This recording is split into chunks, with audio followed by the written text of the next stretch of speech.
Washington Irving. Good morning, good evening, good afternoon, everybody. Hope you're all doing well, staying safe, eating some good food. This is going to be clunky for just a second because I need to figure out exactly how this looks. I think we're good. Okay, so it's capturing the right screen. We're good, we're good, we're good. Okay, yeah. So the way that I have to do this with two OBSs is super clunky. But I think I figured it out. And then how do I make it so that we're both the same size? Like this? There we go. Okay, perfect. I'm totally a professional. I swear I've been doing this before. So I'm a little out of whack because headphones were supposed to come in today. They didn't come in today, but thankfully at least these will work for today. Mickey, thank you so much for being on the show with me today. I appreciate every second of it. Give me 1 second here. This is all so clunky. I'm so sorry. Because the way that I have to like have two different instances of OBS open to OBS capture the camera over, and it's super weird. But I care that it works. So all that matters is that it works. I think we're good. Yes. Everything is yeah. We're good. Okay, perfect. Okay, so all of it's not set up right in OBS. Hold on. I knew it would happen. Okay, bear with me. I'm so sorry. I knew I'd forget something. Good call, Al. Okay. Mickey, the floor is yours. I want you to introduce yourself and talk about yourself real quick. No, with no prompt at all. Okay, hello, good morning, everybody. My name is Mickey or Michaela, and I live in Seattle, and I play video games for fun, and I now am a computer coder doing web development, and I'm not very good at it, but, you know, I like it, so. And that's my cat Ninja right there, who's now coming this way, and hopefully she'll come sit over here so you can see her closer, or she'll just go sit on the couch. That's my cat Ninja. That's all I got. That's it? There's nothing else? Okay. I don't know. I don't know. No, that's okay. That's okay. Don't be nervous. The whole thing is completely open to whatever you want to talk about.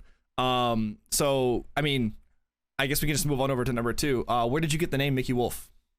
It's actually a nickname because now I'm out here like doxing myself. So my first name is Michaela, and then my middle name is Wolf, and it's spelled that way. Yeah. So yes, thank you. Now I've doxed myself on the internet. See, but I bet you there's a million other Mickey Wolves out there, so don't feel bad. I hope so. Like, it's actually kind of scary because you can honestly just look up my name and you'll find a Facebook picture of me. It's like, oh, there's where he lives. So I mean, I think we're all kind of I know it's like a weird like thing of like you just don't want your information on the internet, but then also like it's very hard to not have your information on the internet. Right. Like also like Facebook like listens to your phone calls and Alexa reports on you to the CIA, so like it really is fine. Have you seen that video with the person who makes a fresh installation of Windows, and then he has like a camera and he has it muted until he unmutes it and starts talking about dog toys, and then he starts getting advertisements for dog toys? That is terrifying. It is. And they're 100% listening. It's kind of scary. No, yeah. I remember I went to the grocery store once and I bought like a very specific thing, and then like 3 days later, like it was an ad on my Facebook for like the same thing that I had just bought, and I was just like, get the fuck out of here. Oh, sorry. I will swear a lot. Feel free. Okay, I'm sorry. You've seen our streams. Yeah. We all curse. It's fine. I'm sorry. I feel like I should try, and then never goes very well. You are more than okay. Let me put you onto here so it doesn't be weird with. Yeah. Okay, we're good. So yeah, that's the name. That's a really cool reason why you have the name. Because some people have like a nickname that they make into their gamer tag, and then they move it around a little bit, and you know, so it just kind of depends. Yeah. My Xbox one was Disowned Bike because it just like randomly assigned me one, and I was like, that's so weird. And then like I just like panicked once when I was like trying to make like a username, and I was like, we're just gonna go with this. Like I can't be original. Like I can't anymore. Right. I think the weirdest thing was I made an Xbox account to play Halo, and it auto corrected my name to like Rainbow Daisy or something. I'm like, that does not fit me at all, but you know, that's okay. I love that. I hope that someone has that. Somebody does, definitely.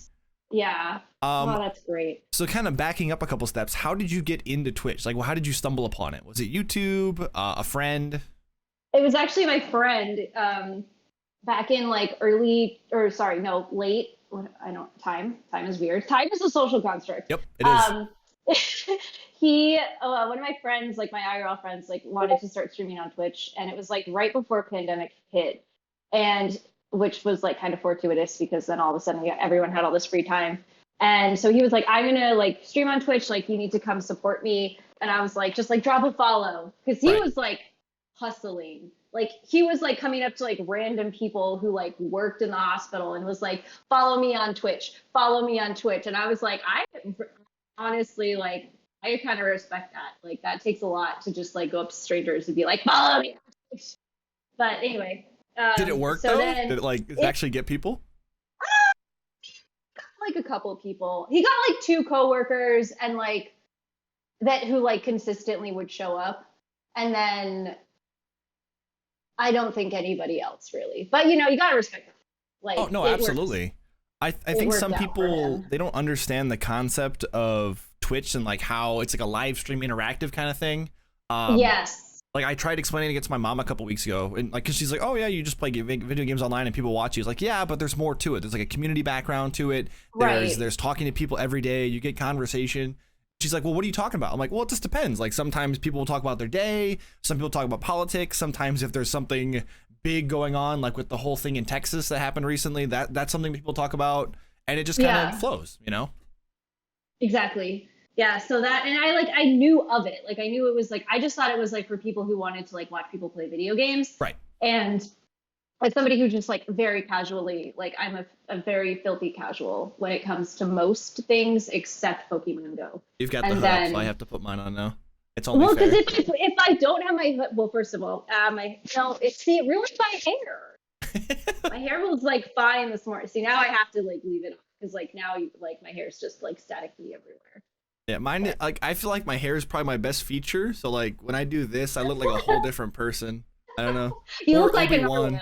narwhal. A narwhal. Narwhal. Well, I didn't even know what a narwhal was until I had to like research what this whole hoodie was about, and I was like, oh, that's what they are. Because I've heard They're about them actually before, right? Real. Yeah. They're a real living creature, which is just bananas. Like how I think how what does they that say, exist? yeah, what they say is that the concept of mermaids and everything else like mystical comes off of these because of the whole unicorn horn, and then they mix Yeah. different, you know. That's kind of what they think. I yeah, bananas. Bananas. Like Well, it's also like the just imagination. I mean, when you're stuck at sea, you're dehydrated, you might see a narwhal. You're like, that's probably a Pokemon, you know? And then they yeah, start. You know. exactly. And you're like you're so like weird with scurvy that you're just like, look, narwhal. And someone was like, what did you say? And you're like, narwhal. And then Yeah. you're like, oh, that's a narwhal. Yeah. Clearly. Your scurvy told me that. Like, Well, because I mean, even if you think about like how we conceptualize like clouds, and we try to like put our mind to something of a cloud. I mean, yeah, I mean, you see something in sea, you don't know what it is, and then sailors start talking about some mystical thing called a narwhal. You're like, what the hell's a narwhal? And then they start talking about it, they're like, whoa, that sounds really cool, you know? So yeah. I can I definitely mean, see it's that. much cooler than like kelp or something. Where, Oh, like, absolutely. Yeah. Absolutely. Kelp is kind of like just there. I hate kelp. I hate kelp. I hate things touching my feet in the ocean. Oh, and so like I thought you meant like hate eating it. kelp. Yeah. I also don't like it because like when I was a kid I had like a roll of seaweed and I thought it was a fruit roll up and then like this Very is how displeased. I get traumatized to like food this happens to me all the time and I was like eating it I was like oh this is what it is and I was like oh, I expected and then I got like traumatized and now I don't eat I can't, like I have a really hard time with sushi if it tastes too much like seaweed Right. which is like such a stupid thing to like be traumatized over but the same thing happened to me with olives and also grapefruit juice so it Hey, grapefruit juice is like an acquired taste. It's kind of like coconut. Not everyone likes it. Not everyone can enjoy it, you know? So it just kind of depends. Also, Lucy, thank you so much for the 8-month resub. What were we talking about? I forgot. I took my no, you're good. You're good. and I got distracted. I'm so sorry.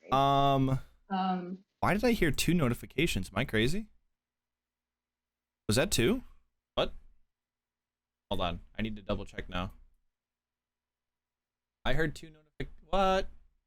No, it's just delayed. Okay, whatever. That's fine. Sorry, I had to double check that. The question was more about like how you stumbled upon Twitch. Oh right, yes, okay, yeah. So my friend was like, There it is, Charles. pushing his hustle, and you know, you gotta respect it. So Yeah. I knew of it. I knew it was a thing.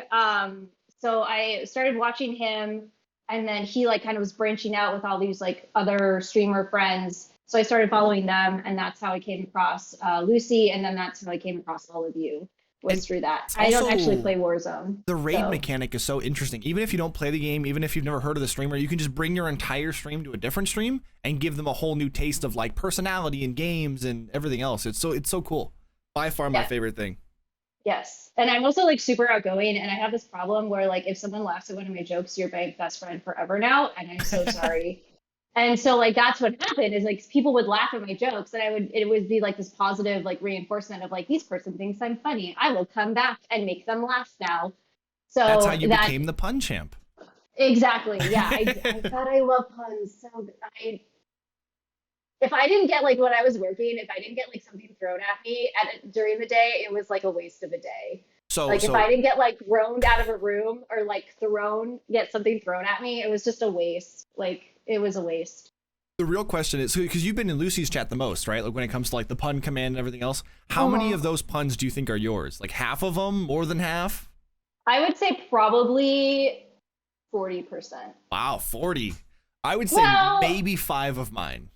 I would say I maybe don't five's mine. know. Maybe 40. There was like one day where like I really wanted to get it to like a certain number, and I think I made like 100 puns, and none of them were Holy good. crap. But it Well, they was don't have to be like I'm good. no, they were terrible. Like you They can were do like, awful. haha, knock on wood, you know? Yeah, exactly. And then it's like exclamation point pun, you know? Yes. I would say maybe like 60%, Oh, Charles says 65%. 62, yeah. Yeah, I would go with Turtles. 11 puns a day. Wow, that's actually pretty impressive. Yeah. So how many of them do you think are the same puns? Like, is there one that you just always make the same day? Every couple of days you make the same one? Try not to reuse them because I feel like once someone's laughed at it, I don't want to like. I also don't want to like beat a dead horse. So like I think there was a bunch of times where people would be like, "Oh, she's gonna punish us with her puns," Oh. and like they would do exclamation point pun, and I'm like, "There's like 50 of those already." Right. But like, sure, I'm not gonna gatekeep this, so you please continue. Like I don't. I'm not gonna stop your fun. Like Right, please right. continue to have like so there I think that one was probably repeated at least like 20 times. Right. I'm I mean, sure. some jokes are reused. I mean, we call Coda Yeah. short, we call Dorsey short, the soup thing, the buttholes. You know, I feel like we kind Yeah, of say the same ones too. yeah, oh yeah, and sometimes things just like become like it almost like transcends like an inside joke to just becoming like part of the community. Like the soup thing was like started as an inside joke and now just everybody is involved with it, which I Right. think is really cool. So it's not like everybody can, see a cat named Soup and be like, I'm going to tag 15 people on Twitter and Some people hopefully you might all do know what that I'm though. talking about. You know, some people actually might do that though, which is kind of scary.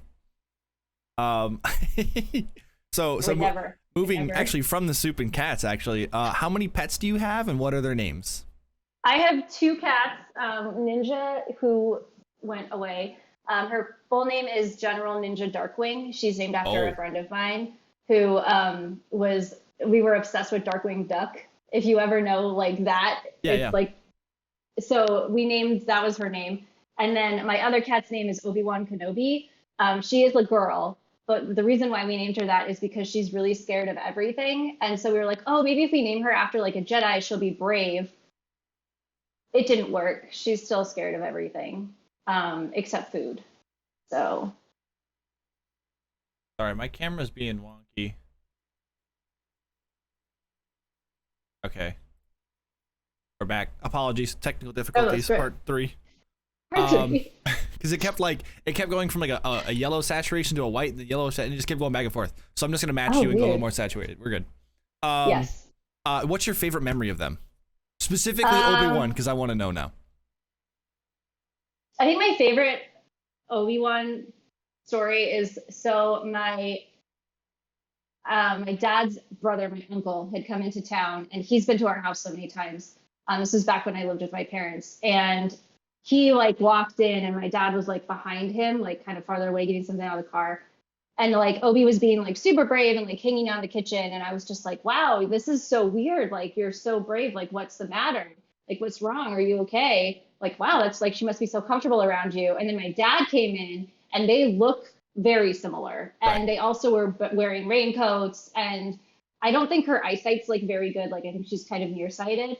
And so she immediately like looked between my uncle and my dad, and you could just see like the cogs like turning of like, holy fuck, there's two of them. Holy fuck, what's going on? Like, oh my God, I don't understand. And you could just see it, like, 'cause she was like frozen, but you could just see her face being like, what do I do? Right, She right. just bolted out of the room, and I was like, ah, there we go. Okay, so you're normal. I was worried. You have to, yeah, you gotta get the, if they're not rusted enough, you can't get them super turning, and then you're like, whoa, whoa, whoa, wait, wait. It happens a lot, Yeah. like even in games too. Like you'll kind of like react late, and you're like, oh, there's a person Yeah. there. Or Yeah, you'll be you can reading, just, like, you're reading chat and running, you're Yeah. like, oh, hello, sir. Like, I had this friend in college who was like, she was so nice, but you could literally would say a joke and you could count to 5 because that's how long it would take for her to get it. And she was the sweetest person. Like it's legitimately so nice, but you could just like you would say a joke and like Betsy, you could be like 1, 2, 3, 4. I get it now. It's funny. And you're just like, you feel bad because, but she was so nice. Like she was like bless her heart. In like the not that way. In the like she's a wonderful person way. right, right. And I mean, it's okay. Like some people don't instantly get things. Just Yeah. like math is so hard for all of our group. I think we're just not good at math. We can talk though sometimes. Sometimes communications get a little bit of trouble. We fumble over words. We say things backwards. I think a couple days ago I said wanting white instead of running, and it just became a whole meme. And I was like, well, I guess it is what it is. Yeah. This is more on the childhood side of things. But did your childhood impact the way that you view video games in general? I mean, I guess like because like when I was a kid, like I was not allowed to play like well, I wasn't like allowed, but my mom was very much like you're not allowed to play video games. Like I think my mom really set me up for failure in this because she's super crunchy. Right. She's not like the most crunchy, but she's kind of crunchy. And so like we were very much like TV will rot your brain. Like we can't have Wi-Fi in the house until your sister's brain's done developing because like God knows what's going to happen with the Wi-Fi waves. Right. That's weird. That's weird. Anyway, so like growing up, like I would just be like going outside to play all the time, like all the time. And so I think it really like made it so I, as an adult, I just like want screens everywhere. Like I have 3 monitors on my desk. I have a TV in my bedroom and I have a TV right there. Right. So like it's just I don't know. Like I don't know what would have happened if that didn't happen. But like my sister grew up in the same way and she doesn't have like, you know, she I think has a Switch is like and a gaming PC. So Well, like so think about it. Like, would it have changed the friends maybe you play with? Did you play any sports in high school? Would that have affected if you played more video games? Maybe. Do you think it'd be heavier if you weren't as active? You know, like little things like that. Like think about it. I don't know. I mean like when I didn't have a job after college and I was playing Halo, I definitely gained a lot of weight, but I also wasn't eating very well and I lived in a place where like I couldn't go outside during the day because it was so hot. Right. So that definitely affected it, but I don't think it was like necessarily like because of video games. It was more that it was just like you would go outside and walk a block and you would like want to die. Right. Or I wanted to.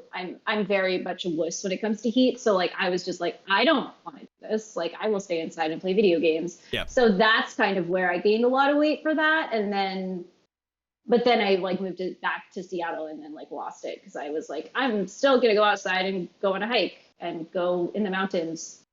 And Seattle's also just cooler year round, right? They're not as humid and cramp. I mean, it's rainier, right? But it's not like stupid humid. No, we had a horrible heat wave last year where it was like 100, and that was like that was. He's vibing. My favorite is when he gets behind here and he puts his little tail out and it goes like this the whole time because he gets so excited. It's all the squirrels. He freaks out. Yeah. But no, I've always kind of thought about like if I would have been more active as a kid, like 'cause I didn't really join sports until I wanted that like communication with people. I was always a heavier kid. I played video games, but like changing your eye contact and your reflexes are important, but also like your reflex for your thumbs is different than catching a ball or running a mile or like a completely different ballpark. So when I switched over to like cross country and track and field, like running was very hard because one, I didn't learn how to run correctly, and then two, I was always used to playing games, so I was always just naturally heavy and unathletic. So like it was challenging, but also very, very fun to get into it. So sometimes I wonder if I just never had any video games at a young age. Like, I'm pretty sure the first game I played was when I was like 5 or 6. I played Dr. Mario on the SNES. And like that was my opening into like, I'm gonna play games for the rest of my life. I played DS games, I played Call of Duty games, I played probably the hell out of like Centipede and Space Invaders, like just because they were the games we had. But no, it's kind of interesting to think about like where I would be now. Would I be more active? Would I not even be doing this right now? You know, it's kind of cool how it all leads up to each other. Yeah, that is really, I never really thought about that. Like, because when I was a kid, like, my dad would be like, just take me on adventures, like, all the time. And so, I never really realized that I could say no to those things Right. until, like, I was much older. After my sister started saying no, and I was like, wait, we could have said no to these things. Like, I could have said no to going, like, riding a bike from Seattle to Portland. I could have said no to that. I didn't Right. know that. Right. That was just like, I thought that was just the thing that you did as a child. So like I remember my mom like once asked my dad, he was like, "Oh, are you sad that like Michaela's like not a boy? Like we have two girls." And my dad was like, "Are you kidding? Like Michaela was my best playmate when she was a kid. Like we would go out all the time and just Right. like go hiking and like go places to the point where my mom was like terrified that I wasn't going to come home because my dad has ADHD, and not that he would like do anything like on purpose, but you know, it's a little bit concerning when your partner just would like disappear and be like, I'll be home by 6. And then like it was like 9 p.m. and this was before cell phones. And my mom would be like, And okay. keep checking the time, like hell, anytime Where, now. yeah, anytime. Where's my family?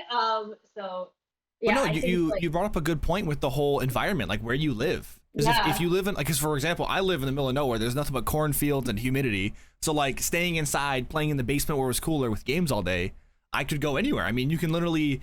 I mean, graphics are so good now. I mean, maybe not back then. It was like 240p, maybe 720. But like now, you can sit into a room with a VR in the basement, have the AC on, and feel like you're in the Antarctic. You know, like you yes, can literally travel anywhere you want and feel immersed in it. yeah, I think it's what's really interesting. I mean, even like back then, like let's say 20 years ago, like the concept of playing a video game was still incredibly new. Even graphics for like the first GTA or the first like single player storyline game, like you just feel so different and it's so immersive. Like people don't understand that. Like, oh, it's gonna rot your yeah, brain, but it's like, what if I never get to experience that? The only reason I'm going to experience it is because of video games. You know, hmm, one of the coolest things I got to experience in my last semester when I just graduated. My last semester was we had a game or oh god, it was called Research Methods was the class, and he always my professor brought in people that were like finishing their dissertations of their like 50 to 60 page research, and one of them was game jamming and how like the concept of these communities within any game. So whether it's Twitch as a whole with their games, or it's like Stardew Valley or their own any type of jam, as what they called it. It was a jam. It was just a community hmm, behind it, right? There were games that focused on like becoming like transitioning from a a man to a woman, or transitioning from I am a straight white cisgender man into a bisexual it was a bisexual or a gay gender fluid person, like the transition that you would go through to become that person. And like that's not a game that you hear about anywhere. Like it was like yeah, it was basically the person that went through it and then created a video game about it. So it was kind of like a biography, but at the same time millions of other people are also going through that, so they could experience it and what they need to do, what they did wrong, what they did differently, what they would have loved to do again, and then passing it on to the next person so that they can try it on their own. And I was like, holy shit, this is really cool. There were games about like depression and going through it. There were games about suicidal tendencies and what you need to do to seek help. And like while you're playing it, you're like, oh my god, this is a huge thing. But at the same time, it's like, this is a game. Like somebody had to experience this to put this into a game, but I'm experiencing it now and I can understand it better. And like I think some people take that for granted. Like, yeah, we're playing first person shooters and like that's fine, but so many people don't see those types of games. Like I didn't even know those games existed. It was called like Dystopia, and then something else, or Euphoria or something. It was with a 4, I think. A lot of cool games like that. So if you guys are in that kind of the field or going through those kind of things, I definitely say reach out for them, because there's a lot of cool games out there. It doesn't have to just be a AAA title about shooting, you know? There's a lot of cool story-driven games and single-player games and mental health awareness games that we don't really see very often, which sucks. But yeah, I mean, where your environment is, how you get to see it is very, very important for if you play video games a lot, I think. And of course your family, because they have a big role on that. yeah. Like the thing that I going back to what you were just talking about, like I think representation really matters. Like that's been something that's been like a huge thing forever of just like, there's these cishet white men who are in all of these games, first person shooter that you playing as and you're like running around and like they're not showing any like they're just murdering everything and there's no remorse and there's no like any sort of like emotional development. You're Right. just like running through things. And I think that that's like really important because obviously there's people who just want to play a game like Halo, where you just run around and like hit things with a gravity hammer and like Right. that's fun. But there's also like, games that you're just like where, you want like more representation. If it's like more diversity, more women, more Black people, more people of color, LGBTQ plus, just people want to see that. And Right. that's like, But they also don't want to see it in like a demeaning way. They don't want to see exactly. all the characters Yeah. be one race. They want to see multiple different diversification. Yeah. And that's not a lot of games. They don't really nail it right. Like No, there was they're still working on it. what Disney movie was it they recently came out with? Like, it was like a lesbian couple on the bench or something, and everyone was like, "Oh, that's so stereotypical to put these two people on a bench," or like the colors they were wearing was stereotypical or something. I think it was like Inside Out or something, or some other Disney movie. But everyone got upset about it. I'm like, I'm just happy to see some diversity. I know they're not going to nail it perfectly. It's not like it's like everything, Nobody gets it right the first time, So just kind of being happy that it's getting into the media and getting into games now. I mean, go back 15 years, every character was a white arm, and you just had like the gun or the arm. It was always a white person. It was always a white dude. So just the fact that we even have main characters that are female or African American or Asian, like in these games, I think is a huge jump that we don't talk about, Yeah. So I'm glad that we're going somewhere, Yes. I mean, it's just taking a long time. And of course, like with everything, I feel like there's people who are just like, I don't want change. And it's like, yes, you do. You're just being I don't know. I was going to say pansy about it, but yeah, that's better. Yeah. You're just like. I've actually got a question about that later on that you can happy to answer about. Lucy's saying that your microphone might be set to your headset. It is. Oh God, of course he's saying something. Get out of here, audio man. Oh, because if my webcam was on, you probably couldn't hear me. So I mean, it's always good to have audio sorted out. Why is that a sus panda? I don't have chat like open because I was going to get distracted by it because I know myself. No, it's good to have open. I mean, towards the end, they're going to have whatever like question tabs. they want to ask you, I have it like tabbed because I just have a Google thing open so I don't get distracted because I'm like, I don't want to look at things like. I mean, what you could do is have the stream playing but muted, and then see all the questions at the bottom if you get sidetracked. That's why I have them there. Actually, it's for stream to see them. No, because then I will just start talking to people in chat and just be like, Dylan, who's Dylan? You can minimize the chat. It's okay. No, it's fine. It's fine. I have it tapped. I'm still here and it's muted. So okay. I mean, this perfectly goes into it. What are some of your experiences with online video games, whether good or bad? God, I have so many bad ones. You want to go good one first and then bad, and then we can talk about it, or? I get like I've met a lot of really cool people playing video games. Like I met a lot of really cool people when I used to play Final Fantasy 14. I feel like that community is like I only had like ever one like toxic experience playing that game, and then a really weird experience that wasn't toxic but like was fucking weird. Like I can tell you that story. But there was like, the community was always like really nice. Like I remember my headphones broke, or like I didn't have a good headset, and someone sent it to my house. They were like, "Oh, I have this headset I'm not using. Do you want it?" And I was like, "I don't really want to tell you where I live, but like, sure." Yeah. And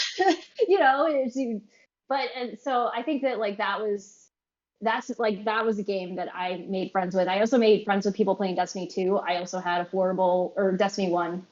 No, was it 2? It was both. But I had horrible times playing both of those games. Yeah. I think it's hard because like you'll have like a neutral interaction or like a positive interaction with someone, but like the ones that you remember the most are the ones that where somebody was like absolutely negative, fucking crazy to you, or you're just like, what the fuck, dude? Yep. Like, what are you doing? That's how it is for everything, though. We always remember the bad stuff. That's kind of just how humans go, Exactly. Like, it's so crazy. Like, you could have like 1,000 positive comments on a video, and then there's like one person who's like, go delete yourself, and you're just like, that's the one that sticks out to you, Right. and it's just one person who's just probably had a bad day or something like that. I don't Right. know. But yeah, well, so that was like just like the community. Like I've made a lot of friends playing video games, and I don't. I've also made people like enemies, I guess. Not enemies, just people I don't care for. Right, and that's okay. I think, and not everyone gets along. I think people, especially my generation. I don't know. I think you're millennial, from what I understand. Yes, I'm a geriatric millennial, as they say. My sister calls me that, and I. Is it like on the lower end of millennial, where it's almost? That's on the. Yeah, that's how you're almost Gen X. Okay, so I'm Gen X, unfortunately, but I value myself more as a younger. No, you're millennial. Gen Z. You're Gen really? Z. Yes, because Gen X is so it goes Boomer, Gen X, Millennial, and then Gen Z, and then like yeah. Almost a millennial, but I'm a Gen Z. Yep. Yeah, I mean, there's I think there's a lot of crossover. Like, oh, it's absolutely. just kind of gray area. It's also scary. Like, I'm more like my 26-year-old brother, or 28-year-old brother, but I'm 22. But I'm less like my 19-year-old sister. It's really weird how that kind of happens. Yeah. But no, like it's definitely a big role, like how you experience things. But like, sorry, I just lost every. What were we talking about? Oh my god. I think we were talking about like positive experiences. Yeah. Or just positive things in general. Yes. Oh god, I can't even. I got nothing. You keep talking. Sorry, I had something and now it's gone. I think like just in general, just people like there's some. I think it's just in life. There's people who are fucking weird and just don't know how to interact with people. Right. And I think that like video games are good for that, but then also like not good for that, because there's like ways so that you can just like find an echo chamber where someone's just going to like reinforce all your negative stereotypes that you have about either like a group of people. And I think that that's like really unfortunate. So especially with today's generation, I mean, so many things are divided. I mean, there's good and bad to social media, but like if you look at the way that you swing politically or physically or whatever it may be, like you never see something anterior to that. You never see the opposite side to how you believe and what you like think about.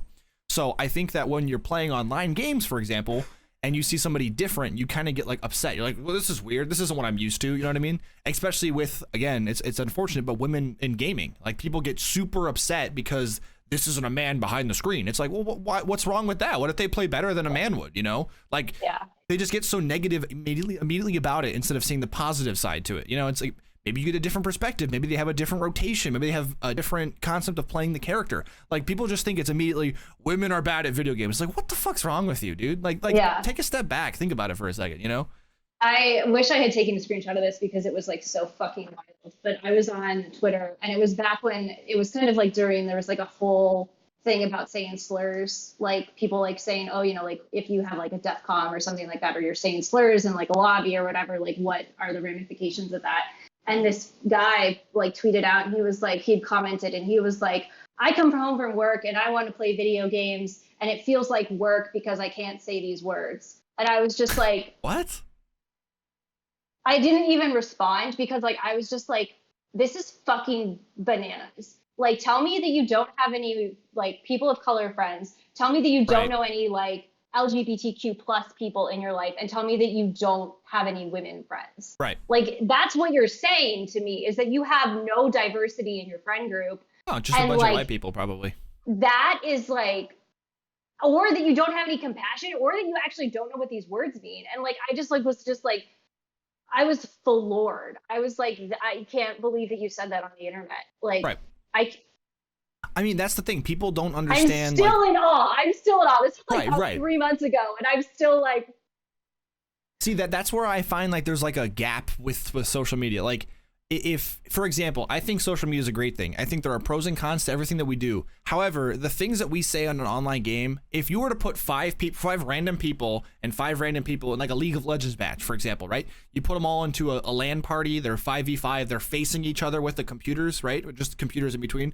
They wouldn't say shit. And if they did, they'd get their teeth kicked in. And I think that element's missing with online gaming, especially with like what is Riot Games going to do? Like record every single communication? Like they look at text, and text is easy, like it's a bit smaller of a file size. But if you look at audio for like Warzone, could you imagine doing the recording of 2 seconds of every single deathcom that plays? And then if you play for 8 hours, that's so many deathcoms, you know? Like it's so hard to shift through, and it's like, oh, what's your solution? Like make something that sounds like the R word, or the N word, make it sounds like a slur. But it's like, how many words sound like a slur that aren't? Like, what if you say vinegar? And then you immediately get flagged and banned. Like there's no way to regulate it in a way that's healthy, except for stopping it at the source of people being pieces of shit. And that's something that I don't think will ever change. I wish it would. I just think more people need to be found a way to be put in their place is what it is. I don't condone bullying, but I think some people need a brick, you know? Yeah. So I think the thing about canceled culture, or like, I think for a lot of things is that there are cancelable offenses. And I think there Absolutely. are people who in the world should not have a platform. I think there's a lot of people who have platforms and should not have platforms. Right. Or the size that they do, or the monetary like things that they get. But I also think that it's important to hold people accountable, and it's okay to have a bad take, but like, don't like fucking like, you know, take your moment to like think about why that's a bad take, and then come back and be like, I was wrong. But like, there's so many people who just like, and I mean, I'm guilty of this too. Like, it's not like, I think people get emotional and then sort of double down in that moment. And it's like, okay, you need to like, and then they're like, oh, well, no, fuck you, bitch. And you're just like, this is like, why not? And then they take like a moment and they're like, yeah, that was fucked up. And I shouldn't have done that. And yeah, saying it in passion is okay. That's something you can kind of learn from, you know? But I think there's a difference between, I mean, I used to do it in my past too. I think realizing that some people would argue to win the argument and some people argue to find a middle ground. And I think figuring out the pros and cons to each are very important, because our generation's very big on, this is my opinion, this is why I'm right, this is why you're wrong, I win. And it's not like, okay, well, hear me out. Like, what if about the other side? Like, there's no fucking other side. That means you're wrong. It's like, no, like, think about it for a second, dude. Like, you know, even if there's no chance in hell, I always make up the flat earth thing because everyone yells at me for it. But like, think about it. What if the earth's flat? Prove it to me. Like, have some fun. Fuck it, you know? And some people are like, there's no way. It's like, think about it though. Like, give it a second, have some fun with it, you know? So those are my favorite people that can see both sides to a story. But also seeing people on, like, if I'm an A, like seeing somebody on Z, the opposite side of the spectrum, the opposite side of experiences, race, ethnicity, life, age, whatever, you know, I want to see what their takes are on things, because that's something I'll probably never experience. And I want to see how that correlates to other things, right?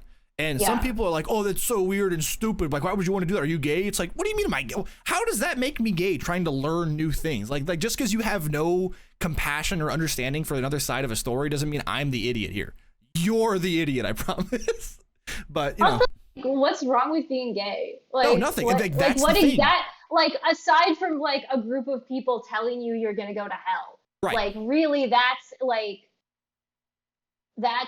the concept that people think that, like, it comes from like religion. Like, it's like, oh, my book says that you can't be gay or you're going to hell. All right, I'll go to hell then. Like, why that doesn't affect you? Like, it has no you're going to heaven, right? You're a good little saint. Yeah. So I don't know. Hypocrisy. I love hypocrisy. I love it so much, because like, especially like, I mean, Christianity is such a big thing in this country, but like, you know, just anybody who takes a book and is just like, oh, well, in this specific passage it says this, and it's like, I don't know if that's what that means, but sure, okay, go off, I guess. Like, I'm just gonna go over here, like, live my life. Like, I believe in freedom of religion, but I also feel like freedom from religion. And if you come over here and start fucking telling me I'm going to hell, like, fuck you. I have the freedom of speech to say fuck you and go away. Like, I'm not in your church being weird to you. You do not come up to me and be weird to me. Like, that's I mean, I think that's the distance from reality. It's the same thing with social media, like being able to just trash talk and say your opinion. I think people find there's a fine line between giving your opinion and being an asshole and like going over your freedom of speech thing. And because it becomes hate speech, and then it's like a whole different thing. It's the same thing with religion. I think it's like, if what you believe is true, you do not have the ability to come up to me and yell at me for what I believe in. Like, I'm not going to yell at you for believing in a God that you can't prove is real. I'm not going to yell at you for quoting a part of the Bible where there's 3 other quotes that say no to your quote. Hello. It's like, he went underneath it. That's a first. But it's like don't call me out. I mean, calling me out my bullshit's fine. Like that's great. But like if you're gonna preach a book that's over 4,000 years old, that's been passed down generations, word of mouth, different languages, and then capitalized by white men. Like, all right, dude, do whatever. Yeah. Did you know that the Virgin Mary? Oh. All right, have fun. You're getting soap. Okay. No, I'm fine. Have fun. Sorry, my little brother's leaving. Is he bringing you back soap? That's what he said. He's going to. You said workout and then Walmart. Yeah, workout, Walmart. We're out of bars of soap, is what he said. I don't use bars of soap, so I'm good. Oh, I mean, it's good that you're, like you would work out and then get the soap, because like if you came home and you didn't have soap, that would be. Or you can get the soap, bring it to the gym, work out, and then have soap after the gym. That's true. See, yes, both ones are good. Yeah, as long as you get soap and go to the gym, either way. Both have to be accomplished, and that's all that matters. Yes. Exactly. But yeah, I think that having an open mind is probably my favorite thing about our community. I think that seeing both sides to a story and understanding things at a deeper level is what I love about our community. And also, like, especially for me, I'm the younger generation. I'm a straight cisgender white male, and I think that having more women in chat that can like call me out, like, hey, what you said isn't very right, like in context. I was talking to it was Lucy, Balti, and I think it was Nasty last or Savage or somebody, and I was like trying to explain how the interview with you was supposed to be like a thing. Like you're the first something for the stream, like because you're the first woman, right? Like the first woman that I've had on stream. But I was gonna say female because that's how my brain works for the past 22 years of my 20 years of my life, right? Because it's a male-dominated platform. But instead of saying male or female, just say that this is the first woman that I'm able to interview named Mickey in a world where men dominate video games. And that's how I'm supposed to word it because that's politically correct. But I'm like, again, very new to it. I'm trying to explain to it. But also our community doesn't take offense to it because it's a learning environment. We're trying to come to a consensus and understand that. So that's the biggest thing is I can slip up because that's okay. And slip ups are okay is if you don't mean in a mean way, right? Exactly. But some people, like, they say things to demean or to actually hurt you, which is different than trying to learn something for a greater truth. And I think people that's where the cancel culture becomes an issue. Like people think that just because you said something, it's what you believe in, what it's true, like you're a piece of shit. It's like, well, I didn't know, Yeah. Like my sister recently learned what the D slur for a strong lesbian woman. And she was like, you can't say that. I'm like, but you didn't even know what it was. So I'm trying to tell you what it is. So when people say it, like you call them out on their bullshit. And she's like, but that's offensive. I'm like, you didn't even know what it was 5 minutes ago. So learning the word and what it means is bigger than just saying the word. I think you have to understand the context, understand it, and then call people out on their shit. So knowledge first, opinions, and then, we keep going from there. So that's my take on it. Well, it's so funny because I used to work in the vet field, and like all the time, when you give the signalment to the doctor, I say that word. You go, oh, this is Ninja. She's a 13-year-old female spayed domestic long hair cat. And so like I don't take offense to that term. Like I don't get offended when someone says female because I say female too because I said it for 10 fucking years. Like. Yeah. But if somebody was like, ew, these females don't know, I'm like, excuse me, what? Like, I love the word cunt. I use the word cunt all the time. My favorite word is twat or twat-tastic cunt, I think is like my favorite like word that I've said that I've like come up with. But like if somebody like comes up to my face and is like, Mickey, you're a fucking cunt, you're so fucking stupid, I would be like, excuse me, no. Stop. You can't say just that. Stop with that. No, just like that's enough. Like I don't need that kind of negativity right now. Yeah. And I think that our country, I mean, just America in general, doesn't like cunt or twat because it's like I think it's just the concept of the British people say those words. We're not going to use it. Same thing. We put extra letter. No, we take out letters, right? Because we spell color without a U. We spell gray differently. Yes. Little things like that. I think we're just trying to get away from other countries and do our own thing. And now all the countries kind of like copy us, like American culture, American style, American fashion. That's kind of like the thing that, and then even words like I'm pretty sure meme is an American word and other countries call it meme, even if it's not in their native language, which is weird. Yes. So it's just interesting how many things take away from here because we're such a big country now. Or country. Yeah. Hey. Pun. But yeah, so like I that. think I don't know if I have this question here, but I wanted to ask it afterwards. No, I didn't. So following the video game experience, right? What is Yes. something you want to see changed within the next 5 years, or even the next year with video games? Oh god, that's like a really Like just something small, something big, whatever you feel should be changed. there's so many things. I and like also like I think a lot of it is just like unfortunately just like with culture, like with American Right. culture, I think there's like a lot of just companies that are HR nightmares. And that's like a lot of companies. Like Blizzard and Activision are not great.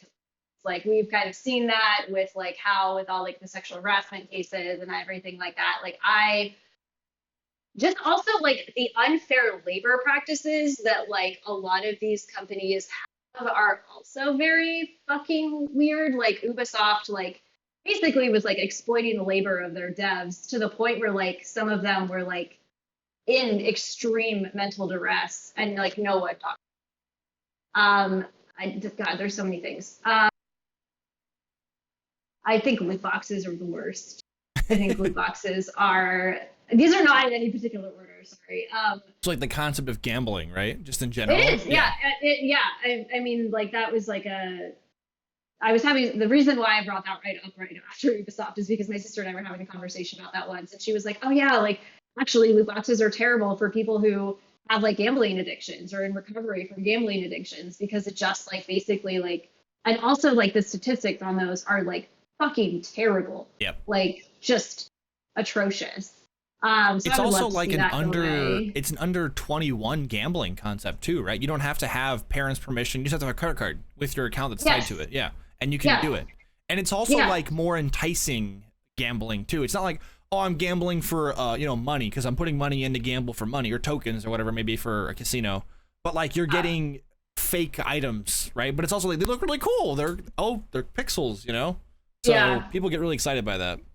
I really have like I have a really hard time with like anybody who like takes money from their fans like and promotes scams. Yep. Like I legitimately have like I hate that so much. Because that was Like, if you- a meta on Twitch for a while, right? Gambling on loot boxes, casinos. Yes. The whole thing with Apex with the heirlooms, I think, was a big thing because you had to open like 500 crates to get one. Like that's a lot of fucking money. It's like it's bizarre. Like I think there was like I saw probably like a clip. I didn't watch the whole thing of like I don't know if you know who XQC is, but Yep. he was I don't know why I said that. But he like him and Pokimane did like a podcast together, and he had like a huge gambling problem, and I think he lost like $1 million in a month. Right. And then 2 million the next month. Right. And like his dad called him about it, right? He was like, "Are you good? Like, are you okay?" banana. Right, but at the same time, and he was like, "No, I'm fine. Everything's fine." And you're just like, "I don't think you are." And also, you have a giant, like, you have a huge platform. Like, what's happening? right. Even like I mean, that's a whole topic on its own because those people make so much money. Like, 3 million sounds like an astronomical amount of money to us, but I bet you he's made over 50. You know? Yeah. Oh, for sure. And Right. then he still forgets to pay his power bill. Yep. Well, because it's one of those things that he just doesn't have linked. Like, I feel like XQC's at a point in his life where he can just pay people to take care of his money and pay off his bills. Oh, yeah. And like, even if it's like 0.5% of his wealth, like he would just never see it. It all gets done. It's whatever, you know. Yeah. But he Oh, for sure. he doesn't. But no, it's like of the top people that I've seen have like the most like richest people on Twitch or whatever. I think what's his name? Who's the guy who looks like Jesus? Charlie. Oh, I know who you're talking about. I can't think of his Twitch name. The guy with like Penguin. the really long hair. Penguin something. Yeah. So that guy. he's probably my favorite of all the top streamers. I mean, Shroud's up there because he's just a really cool dude. But I would say that Moist Critical. There you go. I thought it was Penguin something. But whatever. He's probably my like most down to earth, or Asmongold, one of the two. But I think Asmongold's just a very very dorky dude in general with good takes sometimes. But both of those guys they're higher on my list of like I have good wealth. I've really nailed the business inquiries of Twitch, and I understand like where to put the money. I'm saving it. And, like they're not gambling on their side. They're not doing scammy shits on the side. Like how FaZe did with crypto. They're Oh not yeah. doing gambling on Twitch. They're not, scamming their fans. Even for me, the craziest thing was with Pokimane was the whole she pushed off talking about her boyfriend for so long because she knew it would cost her money. And I think that concept's very, I don't know if that falls on the viewers or just streaming as a woman in general, but I think that's a weird disconnect. Like, of just because you say you're in a relationship, that ruins the fantasy for your viewers. I think that's so fucked up though. Like, it totally is. Like that's like that. Jesse's favorite thing to say is parasocial relationship. Yes. And that is like a fucking weird thing that we have now, where like people like think that they have relationships with these people, but they don't. Right. It's big on like OnlyFans too, right? Where you pay the person to like talk with you for like an hour or something. Yeah, like people will respond to you on OnlyFans like that's, and like it's even just like even in Twitch chats, like people are just like, oh, like it's really weird. And like there's some sort of like I don't know if I like don't know if it's cognitive dissonance is the correct term for this. Right. But it's like it's just like they think that they have this relationship with this person, but it's like you really don't. Yeah, it's a disconnect. Like, I mean, Finn talked about it on stream a couple of days ago where she was like, I'm a very outgoing person while streaming because like I'm in the comfort of my home. Like, yeah, there's a camera on, but it's like the comfort of my home. I'm playing with friends that I know, and Twitch chat I don't have to interact with them if they say weird shit or I ban them or whatever. But like when it comes to like TwitchCon, she's like, I don't like to be touched. I'm prefacing that with you guys in chat. If you see me, don't hug me unless I know you well or I initiate the hug. And I'm like, that's not something I've even thought about. Like, I'm a very outgoing person, but at the same time, I wouldn't want someone to just walk up to me and hug me unless I've like known them. Like Charles, he can give me a fucking smooch on the lips. I don't care. But like if it's somebody that I've like, oh, I've met once in chat, like like maybe. But like for some people, like that concept of, oh, I've known you all these months, it's like, but I haven't known you all these months, like, right? Because like just because I've talked to you in chat doesn't mean I know you as much as you might know me because I'm vocal, Oh, Charles says he's humping everyone at TwitchCon. Hey, yo, now we're talking. Oh, it's funny. I love Charles. But yeah, like even the disconnect for like when I met Tony, Christina, and Charles in San Diego. I wish I met Shampoo. It would have been so cool. But like when I met them, it wasn't like an instant hug thing. It was like we talked for a minute, and there was a hug, and then it was like, oh, Charles, like I'm gonna kiss your face because you're so handsome. And he's like, okay. Yeah. like there was at least that like I'm establishing right before I do it. I'm not just gonna do it, Yeah. So it was really fun, and he looked so good in that purple flannel. Goddamn, such a good looking man. I'm so glad that you weren't nearly as awkward as I was when you met them, because I picked up Tony in my car and I was like, he got in my car and I was like, brave of you to get in a car with strangers. What if I was trying to harvest your kidney? And I was like, what? Yeah, so it was actually really weird. Where I got my hotel, Christina was literally a 3-minute walk down the street. And I was like, you live here? She's like, yeah, I've lived here for a couple of years now. And I was like, the chances are so crazy because San Diego's so big.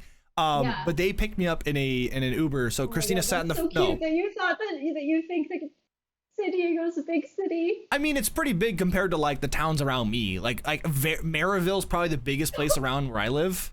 But also like I've been to Indianapolis, is pretty big, So I don't know. San Diego, it was big to me. Like no, for sure, I get it. It's funny because I shouldn't. I'm over here with my big city privilege, and I need to keep that in check. I also need to keep my mountain privilege in check. Oh my god! Right. I mean, like I've been through Columbus. I've been through Chicago, Indianapolis. Oh god, what's that called in Illinois? Springfield. I've been through a bunch of places in Arizona, Flagstaff, Grand Canyon. Like I've been to bigger areas, right? But like going through, I think it's just because of the distance. Because you drive 5 miles and it's like a 30 fucking hour drive just to go 5 miles in San Diego because of the city, right? Yes, because it feels bigger, right? Yeah. I think that's why, because I haven't had traffic like that before. I was like, we can just walk to the beach at this rate. I don't want to drive. I'm good. Yeah. I once drove someone to the airport I dropped them off at LAX and they were going to I think Colorado. And by the time they had gone through security, gotten on their flight and landed, I was still fighting LA traffic. Wow. Like I was stuck in traffic for like 5 hours. That's rough. They were like, they called me and I was like, I just got on the 10. And they were like, what? And I was like, yes, fuck LA traffic. Like this sucks. Get me out of here. Like, bleh. Yuck. No, that's okay. Um, Yes, but San Diego, yes, could be a very big city from, if you're not right, right. from around San Diego. So yes. So this is a next question. Did you attend college? And if you did, what did you study? I went to college. I went to college under duress. I don't understand. My parents were like, you need to go to college. And I was like, I don't want to. And they knew I wasn't going to be good at college, but they still made me go. And then were surprised when it took me 5 years to graduate. And I was just like, 5 years you knew isn't this even was that going to bad, happen. though. Like, that's not bad at all. So I went to college in Southern California, and Oh, hold on, that chat. was my internet. Oh, you're back. Welcome. Oh, no. Are we good? Almost, I think. I think so. Are we back? Almost. It's so close. Just keep moving your hands around. And then we'll see when it connects. There we go. Are we back? Sorry about that. I think so. Move your hands. Move your hands. Move your hands. No! We're not back. Okay, are we back? Oh, almost? I can hear you, but my audio or my video is like way on delay. Okay, give it a second. You can even try leaving and rejoining. That might work. Let's try that.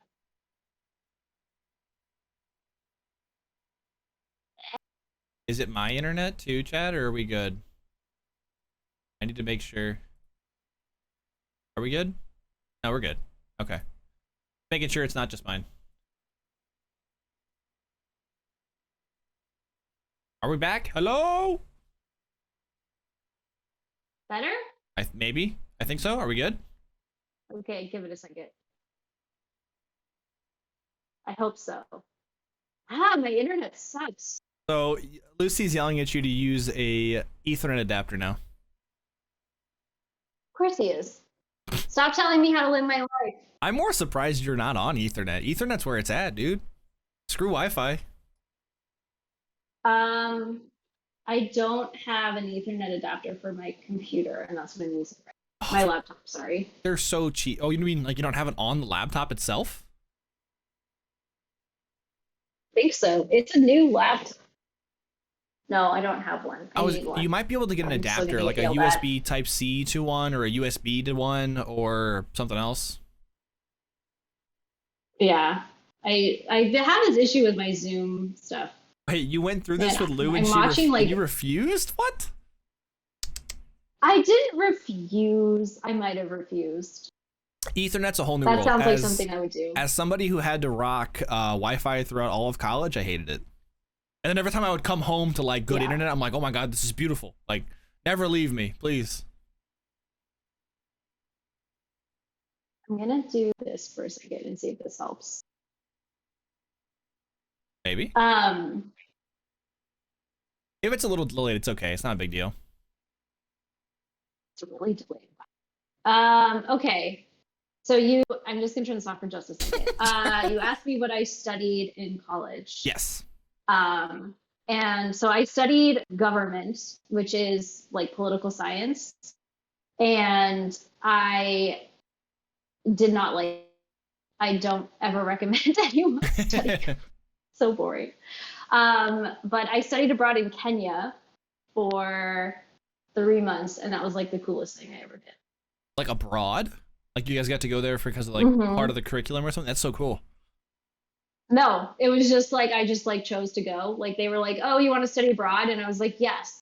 It's my junior year and I want to go somewhere and I want to go somewhere cool. So I'm going to go to Kenya. That's awesome. And it was like a program that was offered, and it was really weird because it was like supposed to be for people who were doing like environmental studies, but it was like a bunch of people who just wanted to go to Kenya. Right. So like, it was very interesting. But that was like the only thing that I think that is like a great takeaway from college is the fact that you're able to study abroad. Like I've spoken to people who didn't take that opportunity and they were like, man, I wish I did that. I was like, yeah. I mean, I had fun. It was cool. I also know people who like went and just like drank themselves stupid in other countries and put themselves in dangerous situations. So The only opportunity I had with oh, did she leave?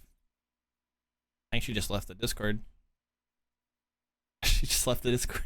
Oh, welcome back. My Discord just was like, bye.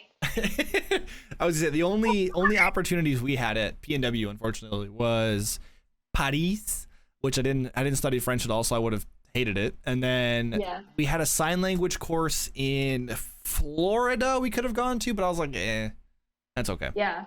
We didn't, mine wasn't offered through my school. Mine was offered like just like I found it. And they were like, and I was like, I want to do this. And that's what I did. We had one, I think it was like Salzburg in Austria. And I know so many people who like came back with like drinking problems. Oh, absolutely. Because it's so much cheaper out there too, right? Like just because of the currency exchange.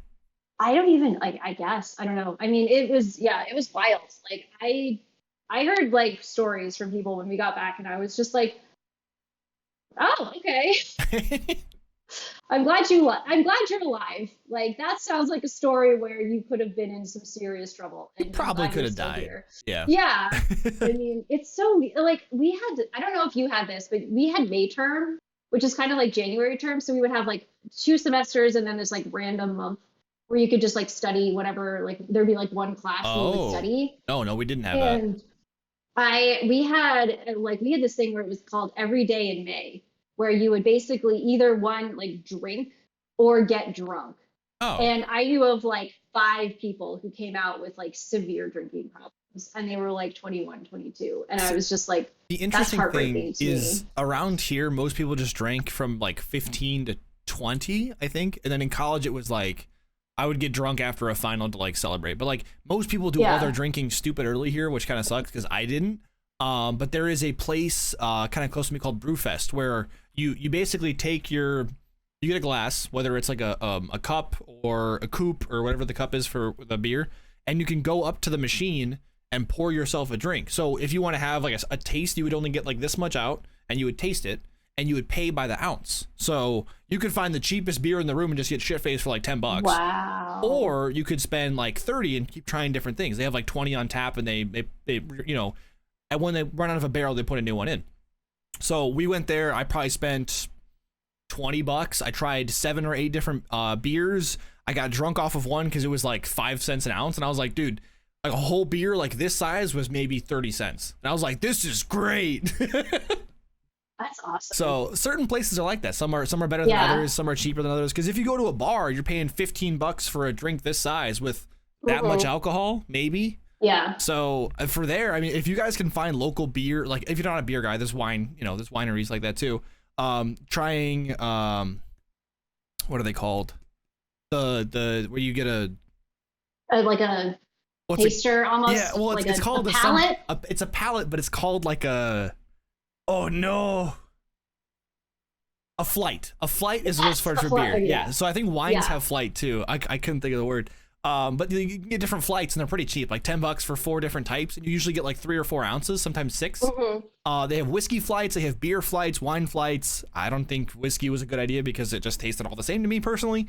But like beer flights were awesome because you would go get like a sour, you would get a cider, you could do an IPA and a stout, and you could try them all out at once. But for like that local Brewfest place, I don't know if it's like a common thing.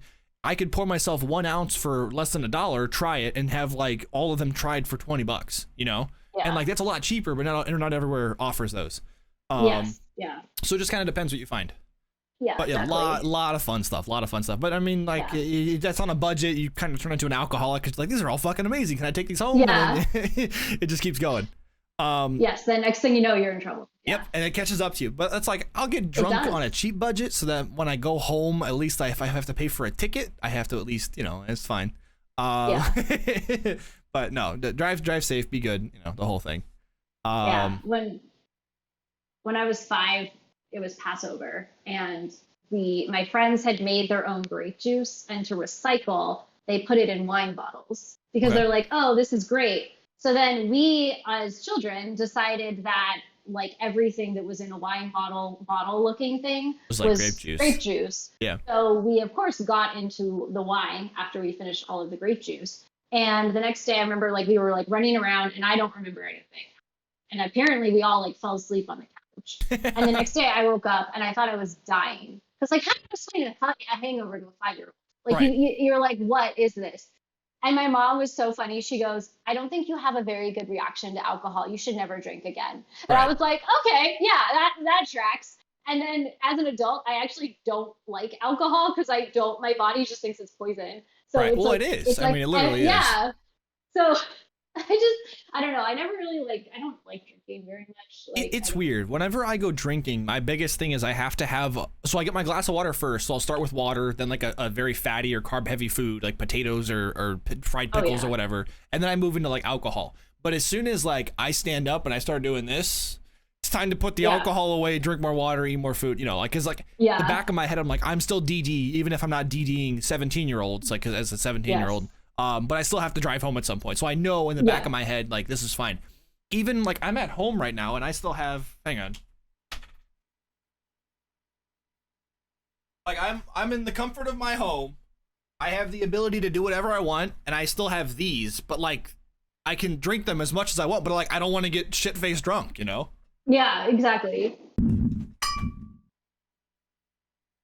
That whole bottle of vodka, by the way, was $10 at Costco. Huge buy, by the way. It's gonna last me like a year. But Oh, it's like, but it's weird. Like even if I have the ability, if it's a bad day or whatever it may be, like I have all that in the corner. I've also got beers in my mini fridge down here. But it's like I don't want to get drunk. You know, like I'll drink a yeah, couple. It's nice to enjoy. But I'm also like I don't want to die, so I'm good. yeah, yeah, I think some people drink to forget, some people drink to enjoy, and some people just drink to drink. So yeah. I'm the enjoy side. I'll try new things. I'll new stout, new wine, new beer, whatever it may be. So My um mom had this thing where she would like, if she started drinking, she couldn't stop. oh So like, it wasn't even like she just like couldn't stop drinking. Like right. she just like had no ability to say like no more. And so like that's why she doesn't really drink alcohol anymore. Like she'll Right. like have a sip of like something if like somebody like ordered a wine and she'll be like, oh, let me try that because Yeah. it's like your wine. She's not gonna like take it from you and be like, oh, it's my like order like 15 more. But like if she gives it back to you, then it's like a so that's my No, I just like I got probably some of the worst genes from my parents. I have my eyesight was terrible since I was 9. I hit puberty when I was about 7 or 8, so very very early. I have gray hair already. I can drink a ton of alcohol because of my dad, but I also get sleepy because of my mom. So I just keep getting like all the bad genes. The only thing that I've got good is I can kind of grow a beard. Like that's it. And I'm like above average on height. But everything else I got the shitty genes, which kind of sucks. My little brother got the sexy Native American genes from my dad's side. He got the super fit genes where he's very tan. I'm a pale ass bastard. Yeah, I don't know. I just whatever. You do what you can. I was asking. yeah, exactly. I was talking to my older brother because it's been stepping stone. So like, whatever happens to my older brother happens to me. So at first it was like gaining weight, working at a job because we're not moving as much. So we worked at McDonald's. We both gained weight.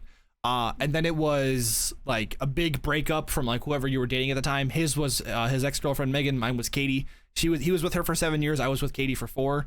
And it was like after that came like getting a house. Like he's got a house now. So I'm like, all right, I'm just kind of like scrolling through like what my next couple of years look like. And like I basically get to follow in his footsteps because the gray hair fell in line. His beard grows in patchy here, so we have the same beard basically. He's starting to bald now, so I'm like, oh god, that's next too. Oh no. So I'm like, oh no, I'm just counting the days where it all kind of hits. But it's weird that you kind of follow in your siblings' footsteps, especially if you have like 99.9% of the same genes, right?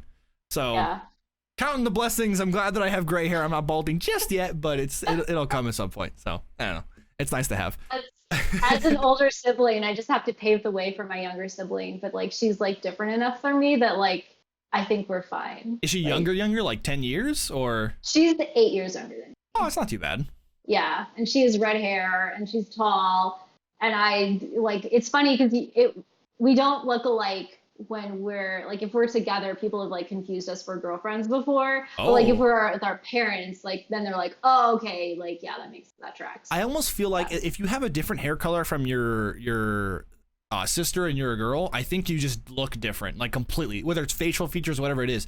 But I think that men have a tendency to, even if they're a different hair color or skin color, they look very similar. It's weird. yeah. Like So me and this my is older like, brother have the same glasses, same beard.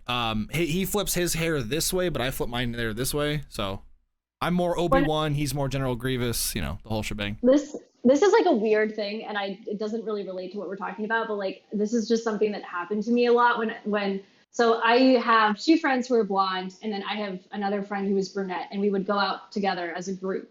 And everybody thought that the two blondes were sisters, and everybody thought that me and my friend who have brown hair were together. And that was like so weird. I Right, don't right. understand why that is like a thing that people were just like, oh, like you guys are clearly gay and these people are lesbians. And I'm like, When I was a junior in high school, my little sister was a freshman, and since we live across the street from the high school, we walked home together, right? And it was so funny because my girlfriend at the time, her friends were like, "Oh my God, Dylan's walking home with another girl," and they were like really close while walking home. And then she like texted me about, she's like, "Who are you walking home with?" I'm like, "My sister? Do you think I'm dating her? That's my we look the same. Like I promise it's nobody." But that's how drama spreads in high school. It's like, "Oh my God, like you're dating." It's like, dude, are you serious? We have the same last name. We look like fucking twins. Like there's no way. But that's how it is, you know. That is funny though. You get more thinking that you're lesbians with your friends and family than like anything else. That's kind of weird. I want to say it's the hair color. Right, I want right. to say it's the hair color Well, because if it's like super bright and vibrant, yeah. blondes certainly can't be gay. 100% blonde people cannot be gay. I will never. I've never seen a blonde caper. I mean, I think we're at a point where like understanding I can't like I couldn't say that with a straight face. well, everyone's like, "Oh, it's the blonde bombshell, she's got to be with a rich man," you know, because that's just how it is. And it's like it's like a bit of a stereotype. I'm like dying inside when you said that. Hey, My cut the soul tape, just, cut the like, tape. shriveled up and died. Like a little bit just escaped my body. Right. But no, yeah, discriminating against blonde gays. Oh no. But no, like there's not one time that I've been out in public with any of my siblings that are like, "Oh, you guys are a couple." Like it's just like you can visibly see the stepping stones. And also, oh my God, I don't think I've told you this. I've told it to chat once or twice. When I was back in high school, my older brother like was moving out, but he was back home for a couple weeks because of COVID. No, this is before COVID. Sorry, pre-COVID, BCE, before COVID era. What a time! It was beautiful back then. He came home super late from work, and I'm over here in my room playing video games because I can see the front door from here, and I just hear knocking, and I'm like, "What's like? Who could possibly hear at like 2 a.m. because I'm up late playing games?" And I hear, all I do is, "Who is it?" And I hear back, "Who is it?" in the same pitch and everything. And I'm like, "What the fuck? Who's that?" Because my older brother, we just sound identical. We look identical. He slouches a bit more, but I thought I was gonna die. But like you peek over, you're like, "Oh, hello. How are you today?" That's fucking terrifying. I would have killed him and not been like, you can't come in. I'm sorry. Like you're sleeping out in the bushes. Oh no! Now this one comes running to the front door because there's a little window next to it, and you just hear Oh, meow, meow, oh, meow. that's good. Who is it? See, somebody in Lucy's chat the other day was talking about how cats can't be guard things, and Well, I they can. disagree with that. Yeah, they definitely can. I just disagree don't with think that. they're as aggressive. Like Wheezy, well, like, he'll go from here to the front door immediately, and we'll know someone's here.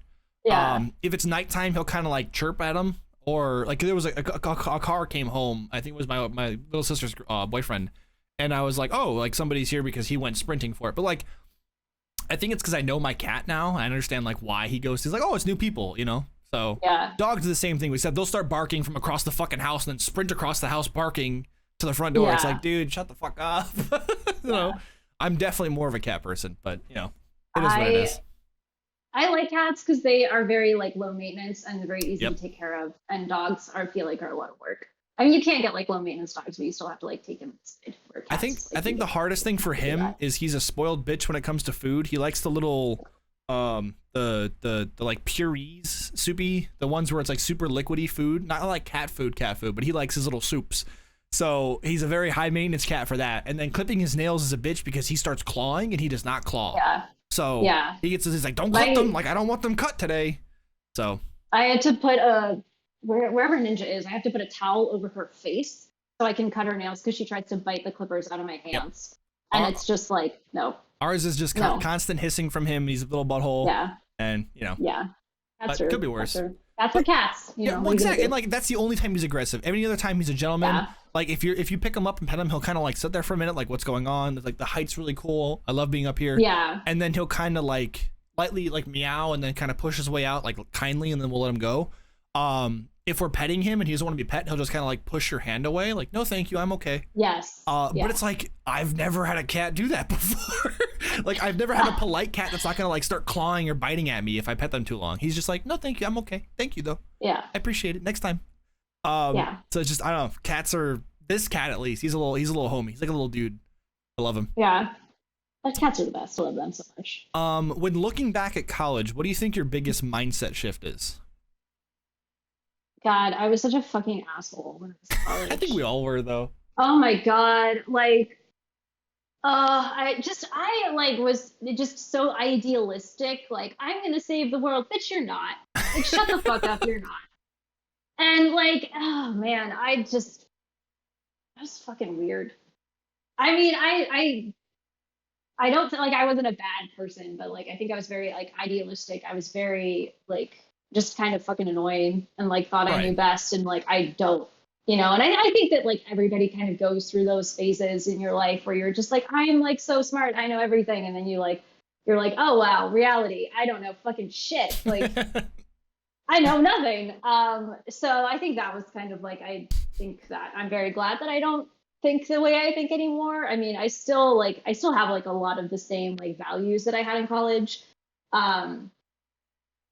But I just think I like have learned a lot more since then. And I definitely took like what I learned from college and like applied it better. I think that's the biggest thing that people don't understand about college is you don't have to go and figure out what the rest of your life's going to look at, but it's more like to give you new perspectives on things and understand the world in a deeper way.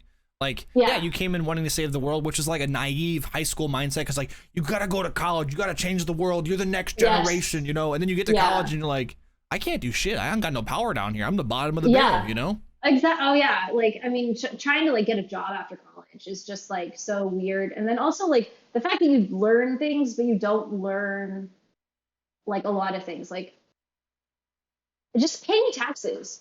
Like, I feel like, why don't we teach people how to do that? Or like balancing your checkbook or like making a budget.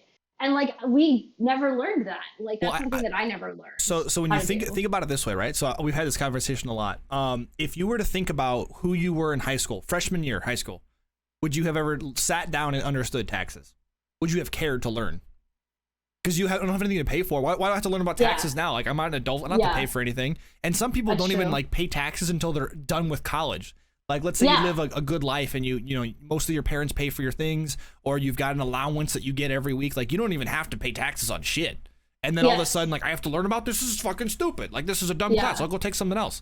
So that's the reason why I don't think they teach us. I mean, sure, I would love to have it like in college, at least like a gen ed course, instead of taking a chemistry class. If I'm a political science major, let me take taxes or accounting or something, right?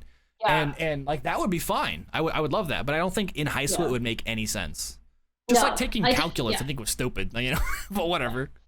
I love that people think that calculus is beautiful. Like, I love that calculus exists for people who understand it, but I don't ever get it, and that's okay.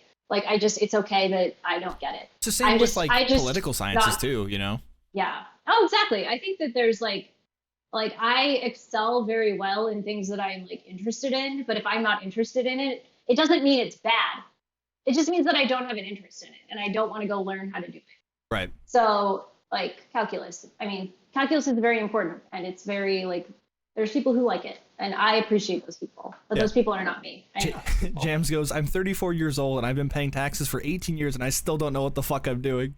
Yeah, exactly. But the IRS isn't after you, so you're doing something right, and that's all that matters. That's all I care about. I'm the same way. Like when I was paying my Twitch taxes, and they were like, "Are there any tax write-offs you want to add?" It's like, what's that? I've never had one of those before. But I don't know. As long as I logged it in correctly, and the IRS isn't at me yet for 20 years. What scares me about the IRS and taxes is they don't attack you until it becomes an important amount of money, like over $5,000, and it's like. Yeah.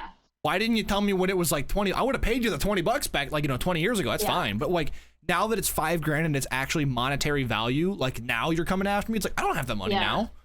So that's what scares me about it. Like, that's why I'm like, maybe 20 years from now I'm fucked because I paid something wrong. So that's a little scary. Yeah, that is like the thing about it is that like they'll be like years down the road, you'll get something like I think I was a couple years ago, I got something that they were like, hey, this was like filed wrong on your 2013 taxes. And I was just like, now you fucking tell me. It's Right. fucking 2020. And then they fucked up my taxes for 2020. Like the IRS fucked up my taxes. And so like I think I got like two tax returns that year because they gave me one and then they were like, shit, we were supposed to give you more money. So then like, but they were like, but we can't give you the money now. So like in 9 months you're gonna get the money. And I'm just like, What if I need that money now? You what know? are you doing? Like what? Well, it's like, well, especially because they have the Yeah. amount that you need to pay before you even file it. Like, I don't understand the point of filing it. I've never understood Yeah. that. I wish somebody would explain it to me in a dumb way. But like, from what I understand, it's just to keep yourself in check. But it's like, if it bounces back, you could just go to jail. You work for them now. Yeah. And I'm like, what It's the very- fuck, dude? Like, that's Yeah. the dumbest thing I've ever heard. So, I don't know, kind of scary, but you know, it is what it is. Have you tried being a billionaire? Then you don't have to pay taxes anymore. You pay somebody else to deal with your Oh. taxes. No, you just don't pay them. Oh, you just evade the government. You just be a billionaire and you don't pay taxes. Okay, so Charles There says you you go. generally only have to worry about the last 7 years. Okay, so I still could be fucked about Twitch So money. it was, We'll see. yeah. So it was 7 years because it was like 20, like it was That's when it hit. 2013 Yeah. taxes, and then it was like 2020 and then they fucked up my 2020 taxes, and I'm just like, what the fuck are you guys doing? Charles, what's the average compound for that though? Like let's say I have something today that was $100. Like I fucked up $100. I missed a zero or something. How much would that compound in 7 years? Because I'm guessing the last year, the 7 year thing is that's when they were gonna reap the most money. First of all, and second of all, that's when they finally care because it's like, oh, we're out of time. Give us as much money as you can, right? Because I'm guessing it's probably like a triple, maybe quadruple, maybe compound, but like I hope it's a reasonable amount. I really do. But that's food for thought for Charles. So if you could go, if you could tell yourself something 5 years ago, I'm guessing you're 28. Am I- 5 years ago? Are you 28? Am I on the dot? No, I was like 5 years ago. I would be 32. So You're like that. 37? I told you that it was in the first line of the thing. Oh my God. No, it really was. It says that in there. You are not It was second 37. line. No, you're I'm not. 37. No, you're I not. am. No. No, actually, you're wrong. I will be 37 on Monday. So There's you're no right, I'm you 36. look younger Yeah. than I do. Hold on. Take off the hood. Take off the hood. Take off the hood. You are not 37. Yes, I You're am. a fucking liar. I am not. I'm not going to dox myself and show you my birth certificate. I want your social security And- number right now. I need I to want see a your birth blood certificate. type. There's no I need the fucking front and way. back of your What? credit card. I know. What? I- I look older than you. I'm sorry. Oh my God. Everyone in chat's like, you look early 20s, maybe 25. Maybe that a 25. lot. See, like, I'm over here like, hi, I've been Grayson's 18. Woo! I have forehead wrinkles and I have laugh lines and I have like this thing on my face right here. Well, are you wearing any makeup this morning? Or no? I have no. You I don't did look put, like- 37. I put moisturizer on. Oh, well, that's not. Moisturize I wouldn't my call that face. makeup. That's everyone uses No, it's moisturizer. not. And if you're not using And moisturizer, start if using you're it. not- yes, and sunscreen. Chat sunscreen, right Yeah, now. me and my burnt desk. Good thing I didn't interview you last week. You would have gone ham on me. I'm sorry. I thought there was something like low key. I thought there was something wrong with your camera. I was like, and I didn't want to say anything. What's so 'cause I'm like- funny is because of the cap, it's kind of blending in now, but like because I wore the cap to here, you could see where I was like not wearing the cap up here. Oh, And it yeah. was so funny. Shut up, Richard. no, I know sunscreen. I got it. Next time. Sunscreen is very important. You have to wear sunscreen. Jesse doesn't wear sunscreen ever, and it kills me. Like all the time. I'm just like, can you? Well, because he's on like, set for like 16 I hours, dude. know. Ugh. Yeah. In my defense, I did not expect to be out in the sun for 8 hours, but we did because I got there early, and then things got pushed back, and then by the time we finally got done, we were over like a half hour. So like, You just like don't bring sunscreen with you. no, we have I have mosquito spray in my car, but like typically if I go that's somewhere to need mosquitoes. sunscreen, I'm not outside for hours on end. This was the longest I've been outside for like 3 years probably. So it was very weird to be out there for so long for one, and then two, just Shame. shame. Shame. I got my sunburn. Shame. My nose was peeling. It was not a good time. Whatever. No, that's bad. But yeah. So when you were 32, what would you tell Yes. yourself? Sorry, when you were 21, because you're 25. When you were 21, what would you tell yourself? Yeah. When I was 21, take a stick out of your ass and stop being such a fucking like, I don't know, stuck up bitch. Maybe. Like you're not gonna save the world, stop it. Like I think once I hit like 23, I mellowed out a lot. But I I kind of I'm not very mature and I will never That's be okay. very mature. I don't think I any just of us like on don't Twitch are mature. That's the thing. act my age. Like We as I say this literally. in a red panda onesie. I was Like just saying, I'm we have a not butthole mature. com in Warzone that we literally go to every time. Like, and we're like, all right, time to go to Jesse's butthole, and we all like say it with a straight face. So we're not. None of us are mature. You're good.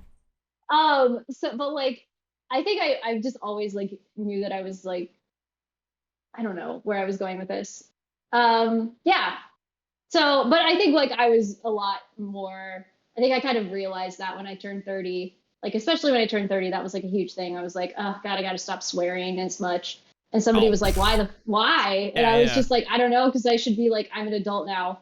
Like I feel like 30 is an adult. And I was like, even though I had a mortgage like already, which I feel like that's not even like a sign of an adult. Like just like it just in my mind, I was like, oh, I'm an adult because I have a mortgage. So clearly, like, because that's an adult thing that people have. Like, obviously not now anymore with like so with like the housing market being what it is. Like, that's a whole other thing. Yep. But like in my mind, like 7 years ago, I was like, oh God, I'm an adult. I need to be doing adult things and not swearing. And somebody was like, what are you doing?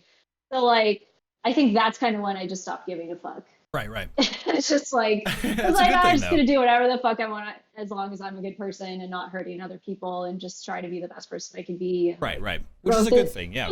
and growth isn't linear either. So like No. you're gonna have days where you're not gonna be like the best and like there's but I mean like always try to be learning and trying to learn new things, Absolutely. especially about other people. Yeah. And some people forget that they just kind of worry about themselves and move on, and then that's it. You know? Oh So. yeah, like I mean the biggest thing I would think would be just like start following like people of color, black people on Twitch and Twitter and TikTok, Oh, absolutely. and trans people and LGBTQ plus and disabled people and just anybody you can Yeah. who is like not that norm or like you. And that's like the biggest thing I could say. Because you learn so much. I think Jesse talked about having somebody in his chat has an African American a woman therapist. I almost said female. Almost did, but I'm not getting I know, but you're not like Dylan. This is not what you're doing. You're not like, oh, there's females with night, and that's not even a good neck here. I know, voice. but it's like even for my job, like in PR, like that's one of those things that when I make a press release, I have to make sure it's politically correct, right? Yes. So like, obviously I'm streaming, but it's also like I'm trying to make sure I'm good for when I have to go into the real world a year from now. So like I'm like, so I just keep, obviously we keep talking feminine about buttholes. presenting people. Feminine presenting people is a good way. That's a good way to put it. Which is also like really hard because like not every there's trans women and like also like there's people who are gender fluid and right. non-binary and so like it's a feminine presenting people is. Okay. I don't know why I put that in quotes. That's a whole. It's a whole feminine presenting people. I mean, for me, when I back up like about it, like I'm not a label person. I hate being labeled as something. So with this whole era, I take offense to it. Like, you want to label yourself as that? Like, you feel more comfortable with a label than anything else? Like, I would rather just be a person. Like I'm okay with just being a person.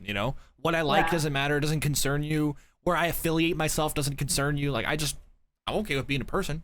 So. There's just so many people who are just like in people's businesses for no reason, and then also like I try like I have people who in my life who are non-binary, and like I always try to respect their pronouns and their names, but sometimes it's hard. We all slip up sometimes, but as long as they understand that you're trying to like rewire your brain and understand it, I think that's important. That's the biggest thing. Yeah. I remember there was this one time, it was so sweet. This woman called into the vet and I answered the phone and she was like, I don't know this person's pronouns, but they sound like they're feminine presenting. And I was like, you can say she, it's fine. Like, and it was so cute because I was like, oh, I like you. Like, way to be a woke Karen. Well, yeah, because some people pull up like, there was a female that pissed me off. It's like, get the fuck out of here, dude. Like, oh my God. Everything that you're going to say afterwards is just not relevant. Go away. I used to go to the Starbucks that I used to go to before it closed, had two trans people who worked there, and they would just get misgendered all the time. Right. And it was like, oh my God, I'm gonna strangle you. Like, Yeah. I just, I'm angry. I mean, I also think that it's one of those things that, sure, 10 years from now, I think it's gonna be better because we've had a lot change the last couple of years is the biggest thing in our society.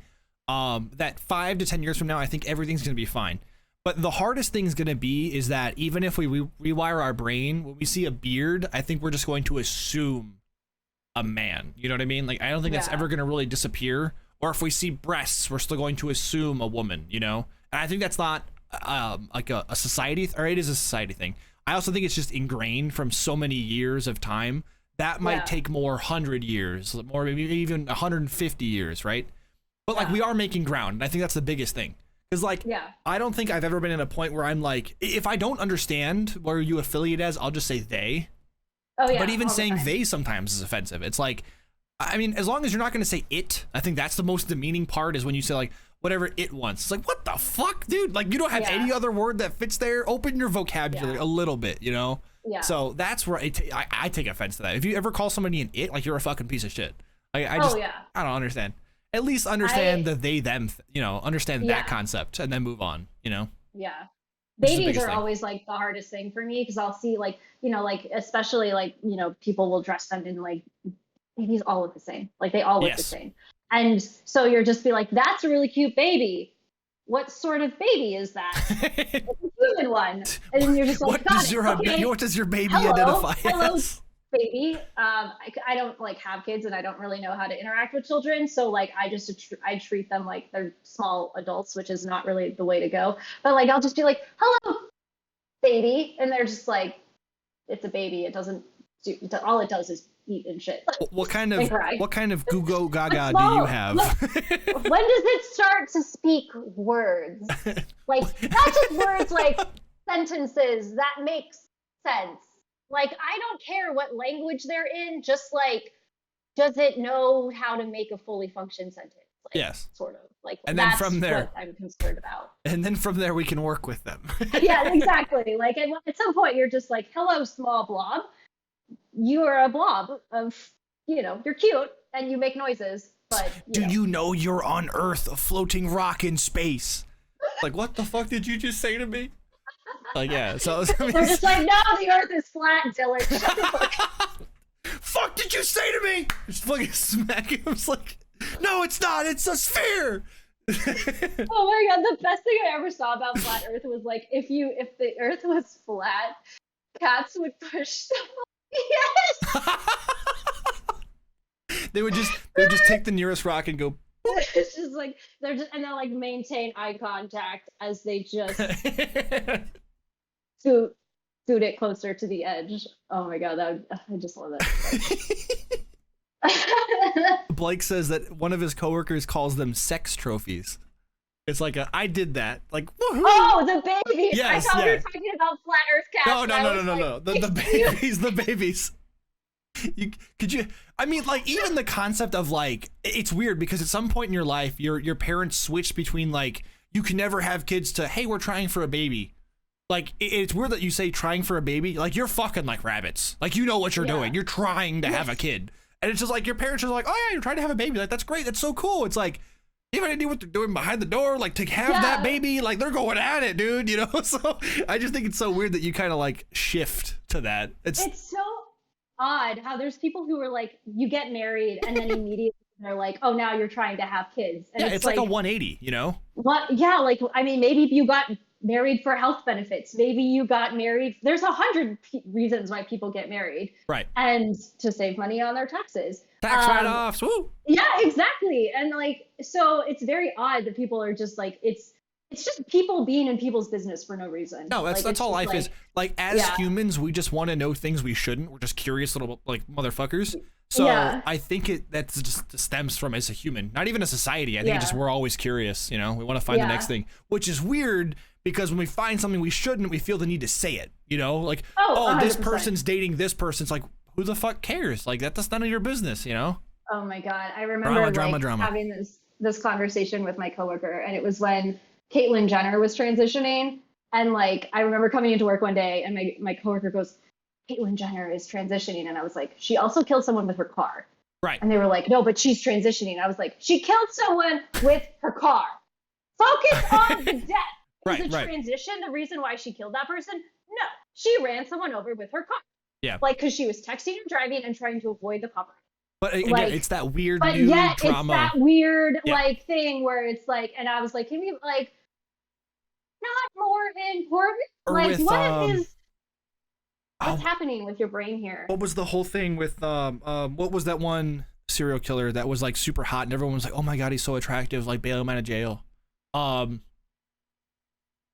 no, I can't think of his name. All I can think of is Charles Manson, and I'm like, No. not attractive. Before, I think it's before Manson. Ted Bundy, yes. Oh, The yeah, whole Ted thing with Bundy. Ted Bundy, and everyone would like show up and was like, oh, he's so hot. Like, I don't know what it is. I'm just drawn to him. It's like, yeah, that's how he fucking murders you, Sarah. That's how he murders you. Like, don't get drawn in, you know?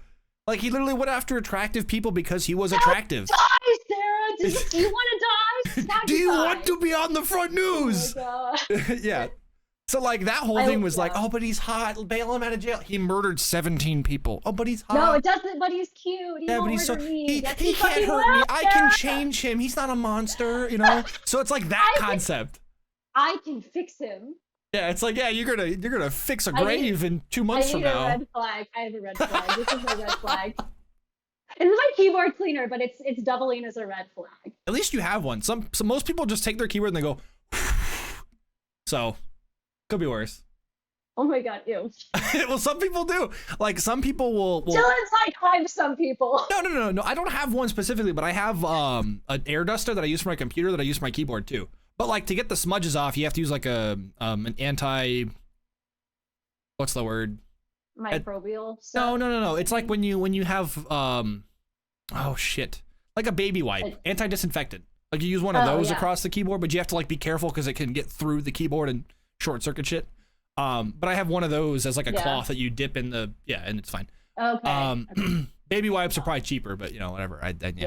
I want to take a quick pee break, so everybody else can take a quick pee break because it's like an hour 40 in. So are we really? Oh shit! I'm so sorry. No. I don't know why I just said I'm sorry. This can take as long as you want. Like that's why I tell people like as long as your day's free for as long as it needs to be, like we can keep going. But I want to take a pee break because this caffeine hit me like a fucking truck. So I also do as well. So I will see, be right back. good timing. Chat, we will be right back. Yeah, good timing. BRB, guys. Oh God, where's the thing? There it is. I love you guys, BRB.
All right.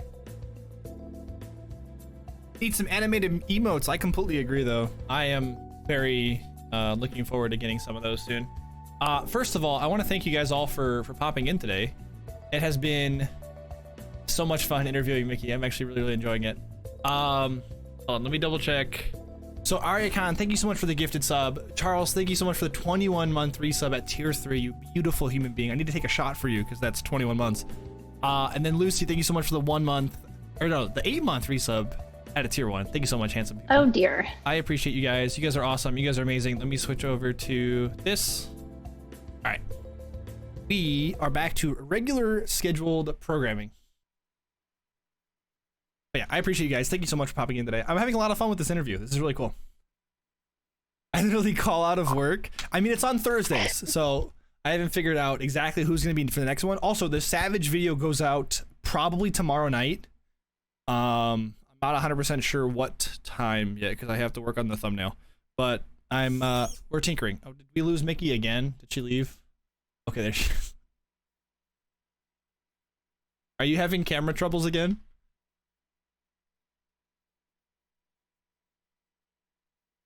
Like, are you back? Back. I think so. Hello. There we go. Woohoo! We're back. Sorry about that. My internet is terrible. Hey, I'm just gonna blame it on the internet. We're almost there. That's what matters. These. Oh, I'm trying to think of where I'm at with questions. Hang on. Oh, these are the more personal questions.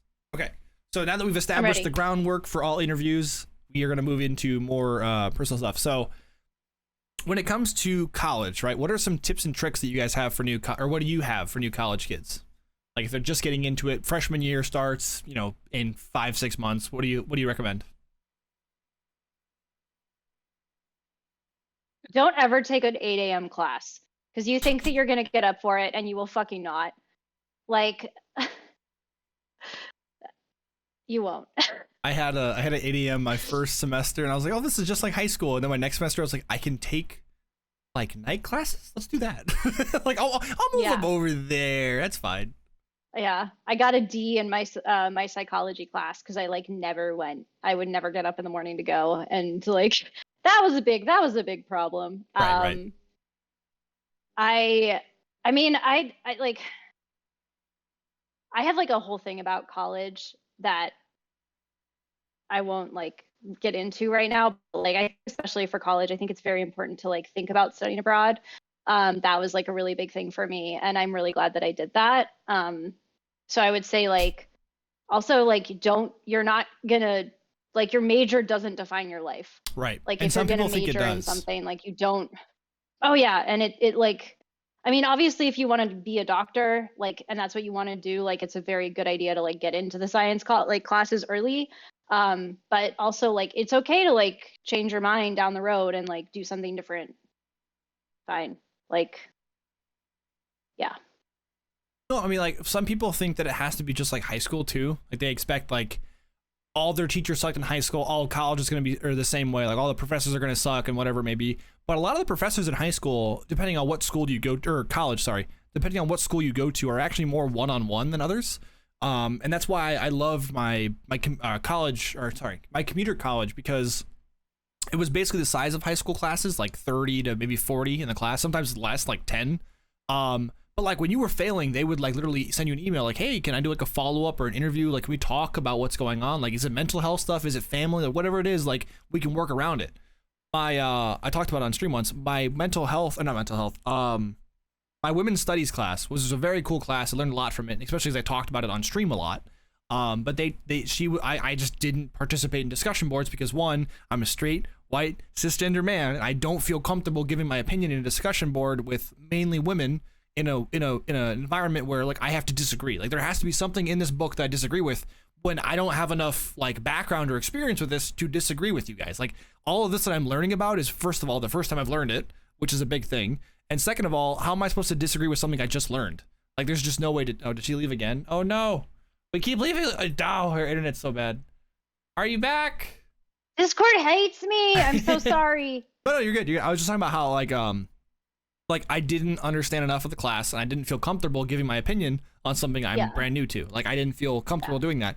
And she was like, no, like that's completely okay. Like I'll waive all the discussion boards. Just send me what you would have posted to the discussion board. And I just talked about how it's something that I've learned. I gave my experience and how it kind of like is parallel to what their experiences were, and how like the concept of the women have to please men in the bedroom. And I was like, I've never had that experience. Like, they can't find the clitoris, or they can't, you know, like we talked about that for a while. And I was like, this is things that I've never experienced even as a man. So like, I can't disagree with this because I never experienced it as a woman. So like, I agree with all of this. Right.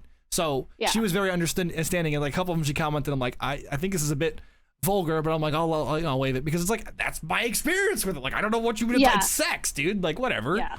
So Yeah. on my side, it was like, I've never had that issue. Whenever I've had like a sex issue, I talked it out with my partner and we moved on. You know, we were adults. But for some people, it's like, I faked an orgasm and I moved on, and then that's it. It's like, why not just talk, like, tell them what you like, and then we keep going, you know? I just don't get the scared part of it. It's weird. Yeah, that I never.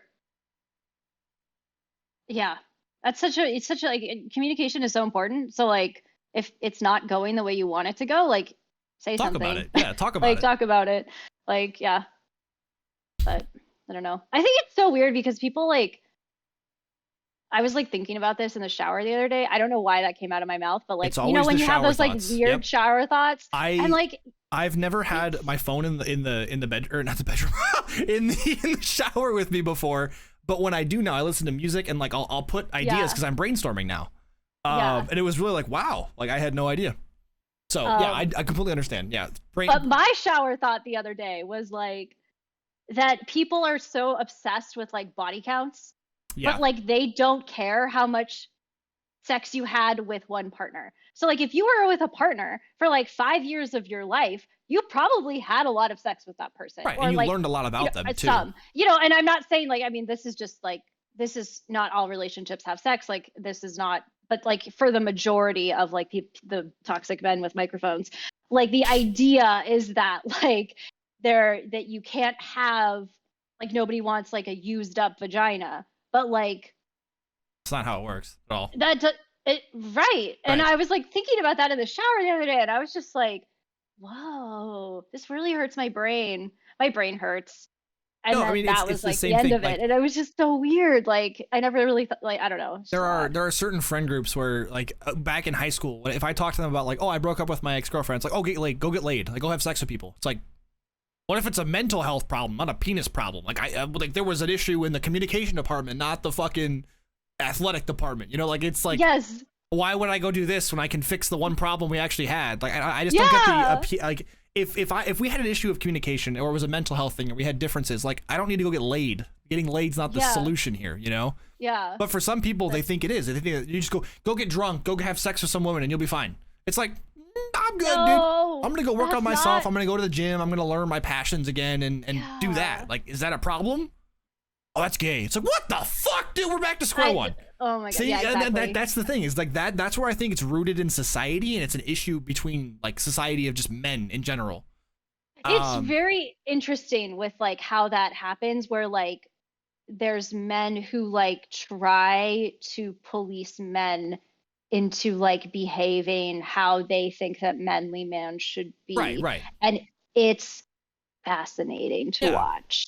As a woman. I almost think it's like a correlation, because it's like after the breakup, the first thing you're going to do is get emotional, right? And I think that like their solution as manly men is to cut off that emotional thing and tether it to like sex or drugs or money or something else or muscles or whatever, right? Yeah. And it's like a manly thing. It's like, I want to go cry and drink a bottle of wine and go play video game. Who the fuck cares, dude? You know, like that's my solution. So. Oh my God. I remember I was with my friend once, and I was like, it was during the summer, and like, what's nice during the summer? Ice cream. Right. So like, I love Ben and Jerry's ice cream. So I would go and get Ben and Jerry's, and my friend came over and I was like, hey, do you want some ice cream? And he was like, I just thought that this was like things that women ate when they were sad. And I was like, what? Go fuck yourself. Well, like, I mean, it's a plus when we're sad. Yeah, absolutely. I mean, I'll do the same thing. I you know, oh my God. Have during a pint the of ice cream. Last year, I literally just ate ice cream because it was so fucking hot. That might even like ice cream. That might even be like correlating to movies. The only movies he's probably seen with women that get emotional is probably eating ice cream that are sad. Oh, but like, if you look at, okay, that's just also the Hollywood industry of movies and shit. But that also stems from like, you just haven't talked with enough women at all. Yeah. Like at all. It's like, tell me you don't have women friends without no. Not in the slightest. It's like, oh, you just eat Ben and Jerry's when you're sad. It's like, no, we also get drunk and everything else. Like the girl that I'm talking to, I don't know if Kimmy's in chat, like her favorite drink is a oh god, she's gonna corral me for this. I think it's a Coors Light, like a beer. And I was like, you want a whiskey sour too? Like she's like, haha, so funny. But I'm like, I've ever talked to a girl who prefers beer over anything else, like a cocktail or something, right? Oh my god. And I was like, wow. I I'm not have saying it's like a stories about manly that. thing, but like for me, I've seen a lot of people on TikTok order like whiskey sours as a woman or any other like male drink. But it's like for me, I was like, oh, like that's really cool. Like we can actually bond over beers. Like that's kind of cool because I'm a big beer person. I like to try new things. And she was like, if it's not a Coors, I don't want it. I have so many stories about this. Okay, so when I was on internet dating, like 1,000 years ago in another lifetime, I love beer. I love sours. I love IPAs. I love beer. And like everybody would be like, let's go get cocktails. Like, what if you like, okay, let's go out, but like, I'm gonna order you a mojito. And Margaritas. I would be like, I don't want a cocktail. I want a fucking IPA. Right. So like, okay, can I tell you the story because it's so fucking funny? The worst date I ever went on. I've I not jams, went no. with this guy to this bar and he ordered a double gin martini. He ordered two of them and got What? in an argument with the bartender about which gin he wanted. Like he was like, Oh, "Oh," and I was just like, "This is where am I?" And he ordered two, so I thought they were for him. No, one of them was one's for for me, you. and I Oh, don't want it. And so like I'm right. sitting there like the bartender is like and the wait staff are like bringing beers past us while we're talking and I'm just like ogling these beers that go by. Like I'm fucking like checking out that like beautiful IPA pour that's like walking past me and I'm just like I want that. Where can I have that, please? And I'm sitting here like drinking this martini, like making horrible faces, pretending to be James Bond to drink this fucking martini. It was the worst. It was the worst date of my life. No, see, oh, I'm reverse muted. Sorry. One of the I interesting reversed thing, it. one of the most interesting things is that people label cocktails to how people like personally are. But like I've had times where, so me and my buddy Russell, he's a very much like I like the flannels. I roll up the sleeves. It can't go past my elbow because that's how you have to have it. He wears suits a lot. He's like he's a whiskey sour or not a whiskey sour, an old fashioned, and he has a specific Okay. whiskey he likes with the old fashioned that he asks for. And then he always has like a specific sugar cube. It can't be too big, can't be too small, can't be like a sugar pour. It has to be a cube. Very specific, right? And I was like, you want to get margaritas? He's like, how would we get margaritas? I'm like, shut the fuck up. Push the mailman over there. We're going to get margaritas tonight. We're getting drunk off margaritas. He's like, fine. And then after, like towards the end, he's like, dude, this is kind of fun. We should do margaritas more often. I'm like, fuck yeah, we should. Like, there's nothing like, it's not a manly or a womanly thing. It's like, No. just enjoy the drink, you know? No. But unless it's like a double gin martini that you didn't fucking order Right, yourself and was put in front of you, and Also, you're sitting there just like, the idea of like giving a drink for somebody, whether it's a male, a female, whatever it may be, right? Don't do that. Like ask No. them what they want and then Yeah. get that. Like oh that's my like God, showing it up was to like, some place where they work and giving them a sandwich. Like what do they want on the sandwich? I don't know. You know. It's like- Tell me what you want on it. You know. it's like going on a date with somebody and they're like, oh, she wants a salad, and you're like, fuck you, What's I wrong do with a not salad? want a fucking salad. Also, Yeah. maybe I do want a salad. Yeah. It's But like, like, also, don't paint order me me that a way. goddamn salad. Yeah. Let me order it please. myself. Yeah. Or even I'm like a strong, independent woman, and I will order my own salad and then call my dad to help me with my shades when they break. Right. Because for me, I mean, there's days where I want a chicken salad with some Alfredo sauce on top or a Greek dressing or something, you know, like something fun. And it's just like, well, that's not very manly of you. It's like, all right, go eat your fucking raw ribeye steak, pussy, Yeah. like whatever, enjoy it with a no, fuck no. I want some flavor, Yeah. you know, I want something fun. Yeah. So, order the most expensive thing on the menu, says Blake, just to Yes. make it more fun. But no, like some people are like that. Like they think that their drink defines them. It's like, my dad will try any beer. I try any beer. I'm not on the lighter side. I don't think I like IPAs or ales. I think I'm more on like I call them stouts because they're like a cocktail type of beer. They have like more flavor and nodes to them. But at the same time, I can't tell the difference between whiskey. So like if I have a shot of whiskey, we had a flight once, and I was like, these all taste like shit. This all tastes like Yeah. hell. Like there's nothing good about this whiskey. And they were like, Yeah. oh, but it tastes different. Like you're a fucking liar. Yeah. They all taste the same to me. But yeah, some I people, remember, yeah. Some people, I remember my friend has like a $200 bottle of tequila, and he gave us like literally, he had like these little, they were eighth of a shot glasses. They were fucking thimbles. It was a thimble. He gave me a thimble of like this $200 tequila, and I took it and I like wanted to die because I hate tequila. I just Right. can't, I don't know what it is. Genetics probably, thanks parents. It But also like might I be the hate type of tequila too. That's another big factor. yeah, I don't know. Anyway, I wanted to die and I still hated it. And I was like, and it didn't matter that it cost $200. I still was like, Tastes like shit, right? And that's It the didn't thing. taste bad. It just like wanted to kill me. Like I feel like tequila just wants me dead. I don't know what I did to tequila in my past Agreed, life. Charles. A big time agreed. The other thing is, so this is a weird context. My professor for my PR industry at PNW, we go to his house every semester for like a party, like a going away party, because like you did a really hard immersive criteria for the class or presentation or project, whatever it is, right? We did a communication audit. I don't know if you know what those are, very demanding. And then we did a focus group audit, kind of like a communication audit but smaller. Um, what's it called? We did both of those, but then afterwards he bought us wine, and he's a very big wine connoisseur. So he gets like the stinky cheese that you have to pair with the specific wine. Oh yes. And it was really Yeah. cool because like one, I'd never been, brought this concept of wine and cheese before because it's like a rich thing. But like he was like, yeah, you can tell by he calls them the legs of like the wine when it goes around the glass, and if it sticks, it's a less expensive wine or something, or it's less something. It basically the better the legs are and they don't stick, it's better, overall. But it just kind of depends. Wait, who did what? Wait, who's Energy Pizza? Is that guy new? I don't know who.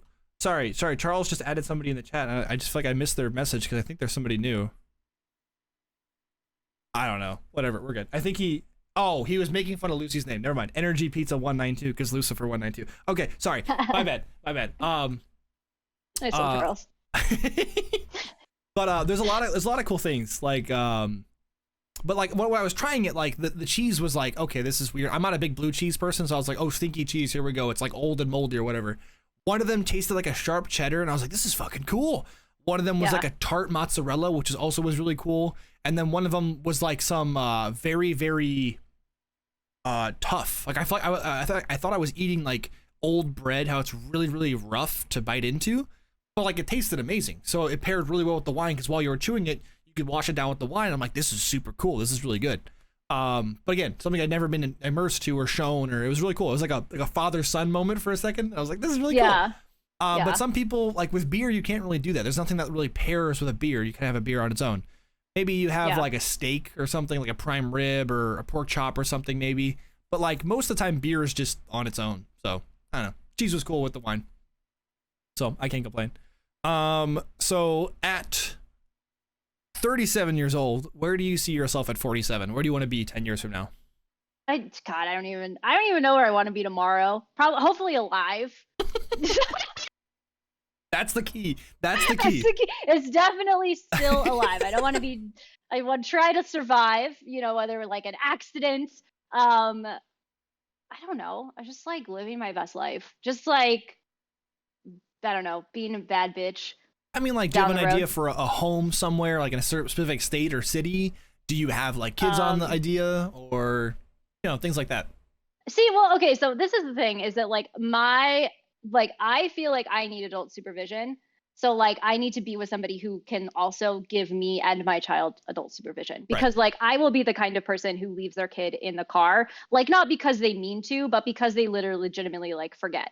And so like I'm terrified that like I could not have a kid by myself because my ADHD is not well controlled enough for me to have like a child to like be so responsible for something. Like so that's kind of like where I would be in that. And like, so then I don't know, like playing the what if game is so hard for me because I'm just like, I don't know, whatever happens, happens. Right. That's a good way to live life though. Like not having it specifically scheduled. It's like, because some people worry that if they put a goal and they don't reach it, like they just lose faith in that goal anymore. Like they failed. married by 35, kids by 40, or like a house by 45 or whatever. Like it's like, what if you don't hit it? Like, well, now what? It's like, just put it on your agenda, and then when you get there, you get there, Yeah, exactly. And like I don't know, I've like my life has never been like planned out. Like I've never planned out my life very well. And I'm just like, I'm somebody who like if I make plans and then my plans don't like go the way I want them to, I get very upset. So then it's better just to not make plans, because like you're right, like it's somebody who's just like, well, now I guess I better move to Greenland and like become a Viking or some bullshit. Like I don't fucking know. Like it's just like I feel like people just like get really dramatic about that. And like I'm somebody who's very dramatic. I'm not drama, but I'm very dramatic. And so like I feel like I would just have some sort of meltdown, and it would be just better to not like try to plan my life out too much. Like I always want to have animals. I love animals very much. I would love to have a bigger house than where I live, but I do really like where I live. I would love to have like a townhouse with stairs because I love stairs. Right. And then I could play with Like my the slinky. spiral staircases or like regular stairs? No, just regular stairs. Okay. Because I have a slinky and it's just collecting dust over there, and I would love to just play with my slinky down some. Wow, this is like. It's probably the most adult thing you've said all day. Oh my God, Jesus Christ! I fucking sound like a 10-year-old. Fucking A. At least you've got a slinky. That's something to be passionate about. Like I think the most childish thing I have in here. I have a Batman poster right here, and then I have a Pokemon, the Pokemon live action movie with Ryan Reynolds as Pikachu. That one. Yeah. I mean, that's high school. That's from one of my ex-girlfriends. It's Jack Skellington. It was like some street art we had up and down the downtown area, which is really cool. Yeah. Well, that's the Master Sword and Shield on my wall, so you can tell that I'm an adult. Yeah. Because there's the Master Sword and Shield right there, and then there's like a Zelda. And yeah, you've got right Zelda there. over there too. Yeah. Over and then here. And then I have other paintings or artwork that I just put up from Comic-Con. I have a Magic card that's right there. So I mean, it's just, I don't know, like. I just want to be like the best version of myself, and then I also would love to just like get to a point of like, I don't know, just like being happy, I guess. Right. I mean, I am happy. That's the end goal. I think people get confused about content and happiness. People strive for happiness all the time, but I think being content with the life you have is more important, you know? Yeah. Like you can't always be happy, you can't always be sad, but like, you know, I'd rather be content and then be able to do the things that I want to do. Even if it's like once a year. It doesn't have to be every day. Like, I can't have this terrible job. Like, if you have a job that you like 60 to 70% of the time and you have a couple times you hate it, like, that's a great job. It pays well. You get your bills paid. You're good to go. But, like, some people want this perfect job where they're happy 100% of the time. It's like, that's not attainable. It's not real. You know, like, whatever sheltered world you're in, like, open up, you know, wake up your eyes for a second. You know, it's not going to be perfect. So, that's why I try to keep in mind, at least for streaming. Like, I love the streaming part, but like editing and thumbnails and all that, like that's like the harder nitty gritty stuff. But if I was at a real job, it'd be the same thing. You know, you've got to do shit you don't like. So find the stuff that you don't like and have the fun afterwards if you have to. You know, outside of the job kind of thing. Which some people 10 years, they forget. Yeah, for sure. I think in 10 years from now, I would really love to have a potbelly pig. That's what I would really want. Oh my God, there's a bodybuilder I watch called Greg Doucette, and he has a little pig called Gert. I think like Gertrude, but like the male version of Gertrude. I think his name's Gert, and it's just so funny. While he's like petting his cat, he's a baby naked cat because like the hairless cat, he calls him baby naked. Oh yeah. And then you just see the Gert running around in the background. It just looks like, what the hell are you doing? Or he'll just be like snoring like on the back. I'm like, shut the fuck up, Gert. I would love to have a potbelly pig. Well, potbellies are the big ones, right? Like the big chunky you can get boys? like smaller ones. You can get smaller ones, and they're legal to own in the city of city of Seattle, and also in Washington. It is legal to have one capybara in Washington, but you have to have like an insane amount of land to keep them on. Oh, and because they'll destroy your house. Them. Yeah. Well, they will just also destroy your house because they are rodents and they do chew like constantly, so they will destroy your house, which I don't blame them. Like, you know. But I wouldn't really want to I would want to give that capybara the best life I could possibly absolutely. give it. Man, but that would be so cool to have one. If you do get a capybara, you have to strap like a camera that watches them. So like on their shirt or collar or something, attach a camera that goes up and then watches them and just record them constantly. Make YouTube videos, the whole 9 yards. 100% be like a Twitch streamer with a capybara. Like I would be that bitch who put like little tutus on it and would take it for walks. I would do the same thing with a potbelly pig. I would be that bitch who would be like, hey, we're going for a walk. Let's I would have like a webcam in its little hutch and stream constantly just so people could come in and just chill with the capybara, the pig. Like, oh my God, that sounds so, I want that. For me, that's what I want. And that would be so much fun to just watch, just enjoy with the capybara, you know, it's like a one-on-one kind of thing. Like that's the, what is the name of that channel? The otters. The marine mammal rescue. Yeah, it's that just one is so fun otters. Too. Yeah, and Bob Ross has his marathons on the weekends, and it's just The ASMR of Bob Ross is just great. So great. Jams didn't know what a capybara was. He's like, oh, okay, that thing. Yeah. So capybara stream would be amazing. Yeah, I just would love to have a capybara. That would be bomb. To make it nice and dark, what is a life lesson that you learned the hard way? Oh my God, I learned so many, just so many. There's so many. I think the one that like sticks out the most for me is that like you have to learn your own life lessons, if that makes sense. Like you can't have somebody tell you like what, like somebody can tell you what to do until you're blue in the face. Like, but like you have to like figure that out for yourself. Right. Like you have to experience it yourself too. Yeah. Like you have to just go through the ringer so many times with like, you know, like for me, it was like a toxic relationship that I was in. And like, I should have just like blocked that number like 3 years ago. And I never did that. And then when I finally blocked that number, I was like, oh, fuck me. I've should have done that 10 years ago or 3 years ago. Like, fuck, I'm so mad. But like, I had to do that for myself. Like I had to learn that for myself. Like I couldn't just be like, oh, like somebody could be like, you should block that number. You'd be like, yeah, I should, but I'm not gonna. And then you just have to figure that out for yourself. And it's really unfortunate. Like, but you just sometimes have to let people live their own lives. Like you can only just give so much advice. And that was a really hard lesson for me. What's to learn. You can lead a horse to water, but you can't force it to drink. Whatever that saying is. Yeah. And so many people, even if you see especially when you see the red flags, like you're like, this is a bad thing. This is going to end up terribly. But like, you see the good part, and as soon as you start seeing the good, you fall into the trap, and then you get heartbroken. But then once you learn that, you've got your concept of what a real red flag is, and you don't see it again. Yeah. You never put yourself through that shit because you know how it feels to be let down, broken, destroyed, cheated on, whatever it is, right? Mm-hmm. And then you just go live other red flags. Yeah. That's what I've done. You just keep knocking them off the list. The worst is when you see a red flag, and you're like, it could be green. I could change it. Stop. No. Yeah. No. Yeah. You can't do it. No. So, but you have to learn it. I mean, like, just because, like, even I think the biggest thing is with mental health. I think people get the concept of mental health, and you have to be good, and you have to like support yourself and be positive. But like, until you finally experience it, you don't understand what it's like, and you can't help people with it. And that's why I think that therapists that have always been like a happy-go-lucky person, like, I just want to help sick people. It's like, you're not going to be a good therapist. You're not. No. You're not going to understand like what people need, how to adjust to their needs and their concepts and experiences, and like, and then when they finally get into the field, it's like, this is terrible. Like this, I hear some really rough shit every day. It's like, that's what it is though, and like that's how it works. So some people just don't understand. I think also like toxic positivity is something that like people don't talk about, which like does need to be spoken of like that it's okay to not be okay. Right. It's okay to feel like, too.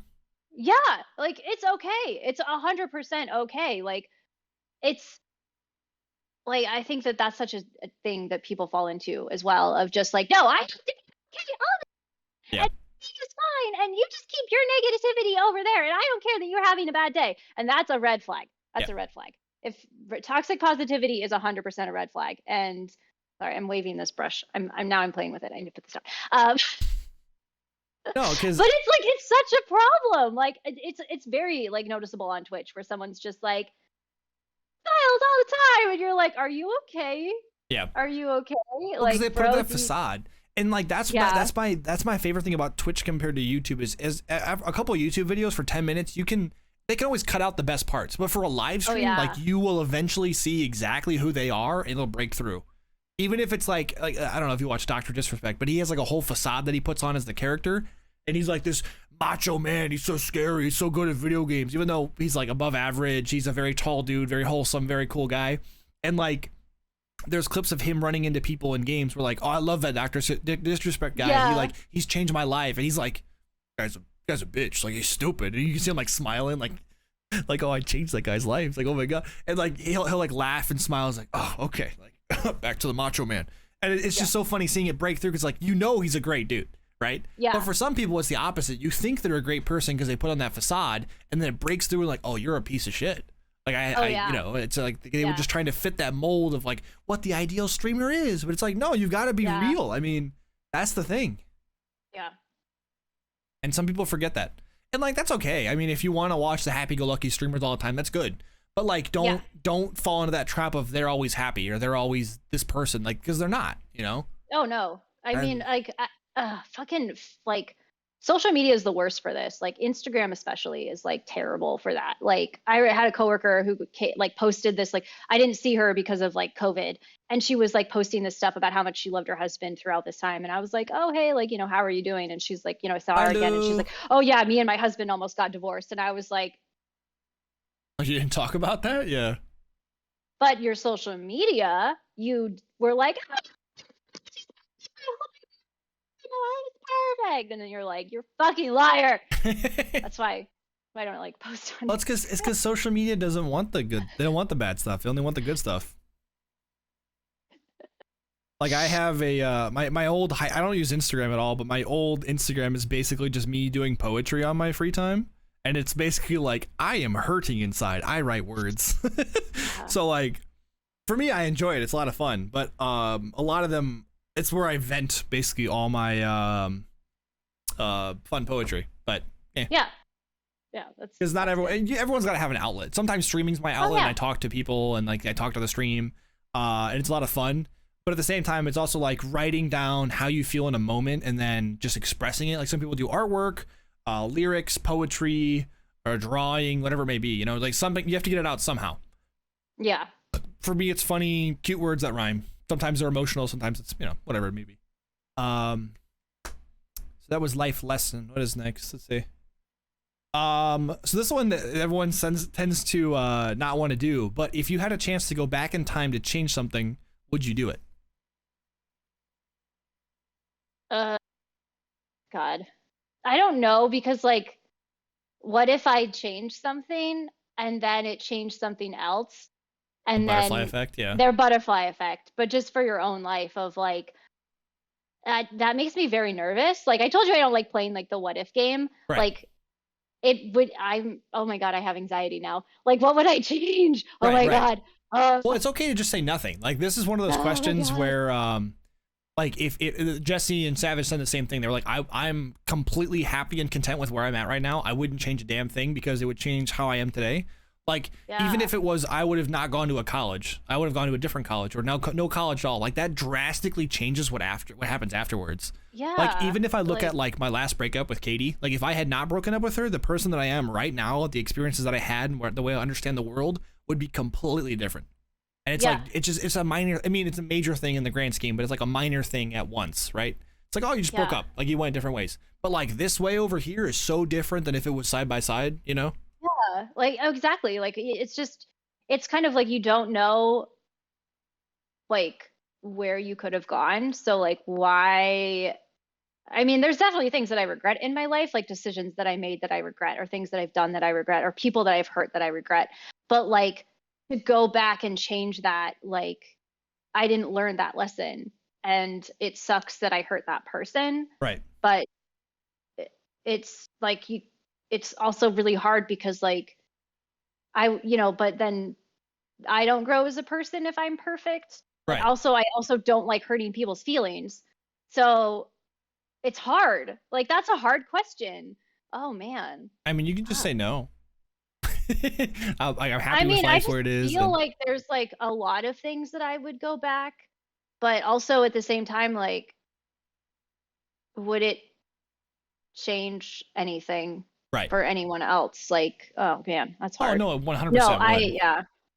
I don't think I would just because like there's so many things. Like I just feel like if I tried to fix them all, it would just turn into a huge disaster. Right. And that's the question that I ask people because it's like an interesting concept of, like, would you? It's like some people they would, but then it's also like they realize that if I do change it, I'm not the person I am anymore. And I wouldn't either. Like, I'll back up. Like, I don't want to change that Yeah. because everyone's like, oh, Yeah. I want to change the past. But it's like, I think in our area, our community, we understand that the reason that happened is because it was fate or whatever you want to call it. And like the person I became is important relative to that big issue that happened or big problem that I solved or whatever. So they wouldn't Yeah. change a damn thing. I just like to ask, like, it's like gets people to think about it, Gives people an existential crisis. That's fine. A little anxiety to get you thinking. Yeah. So Oh my God, that's actually terrifying. yeah, this is more on the. I think we touched on it earlier. Do you think, or if we all do learn from our mistakes, right? Why do you think people are afraid to make them?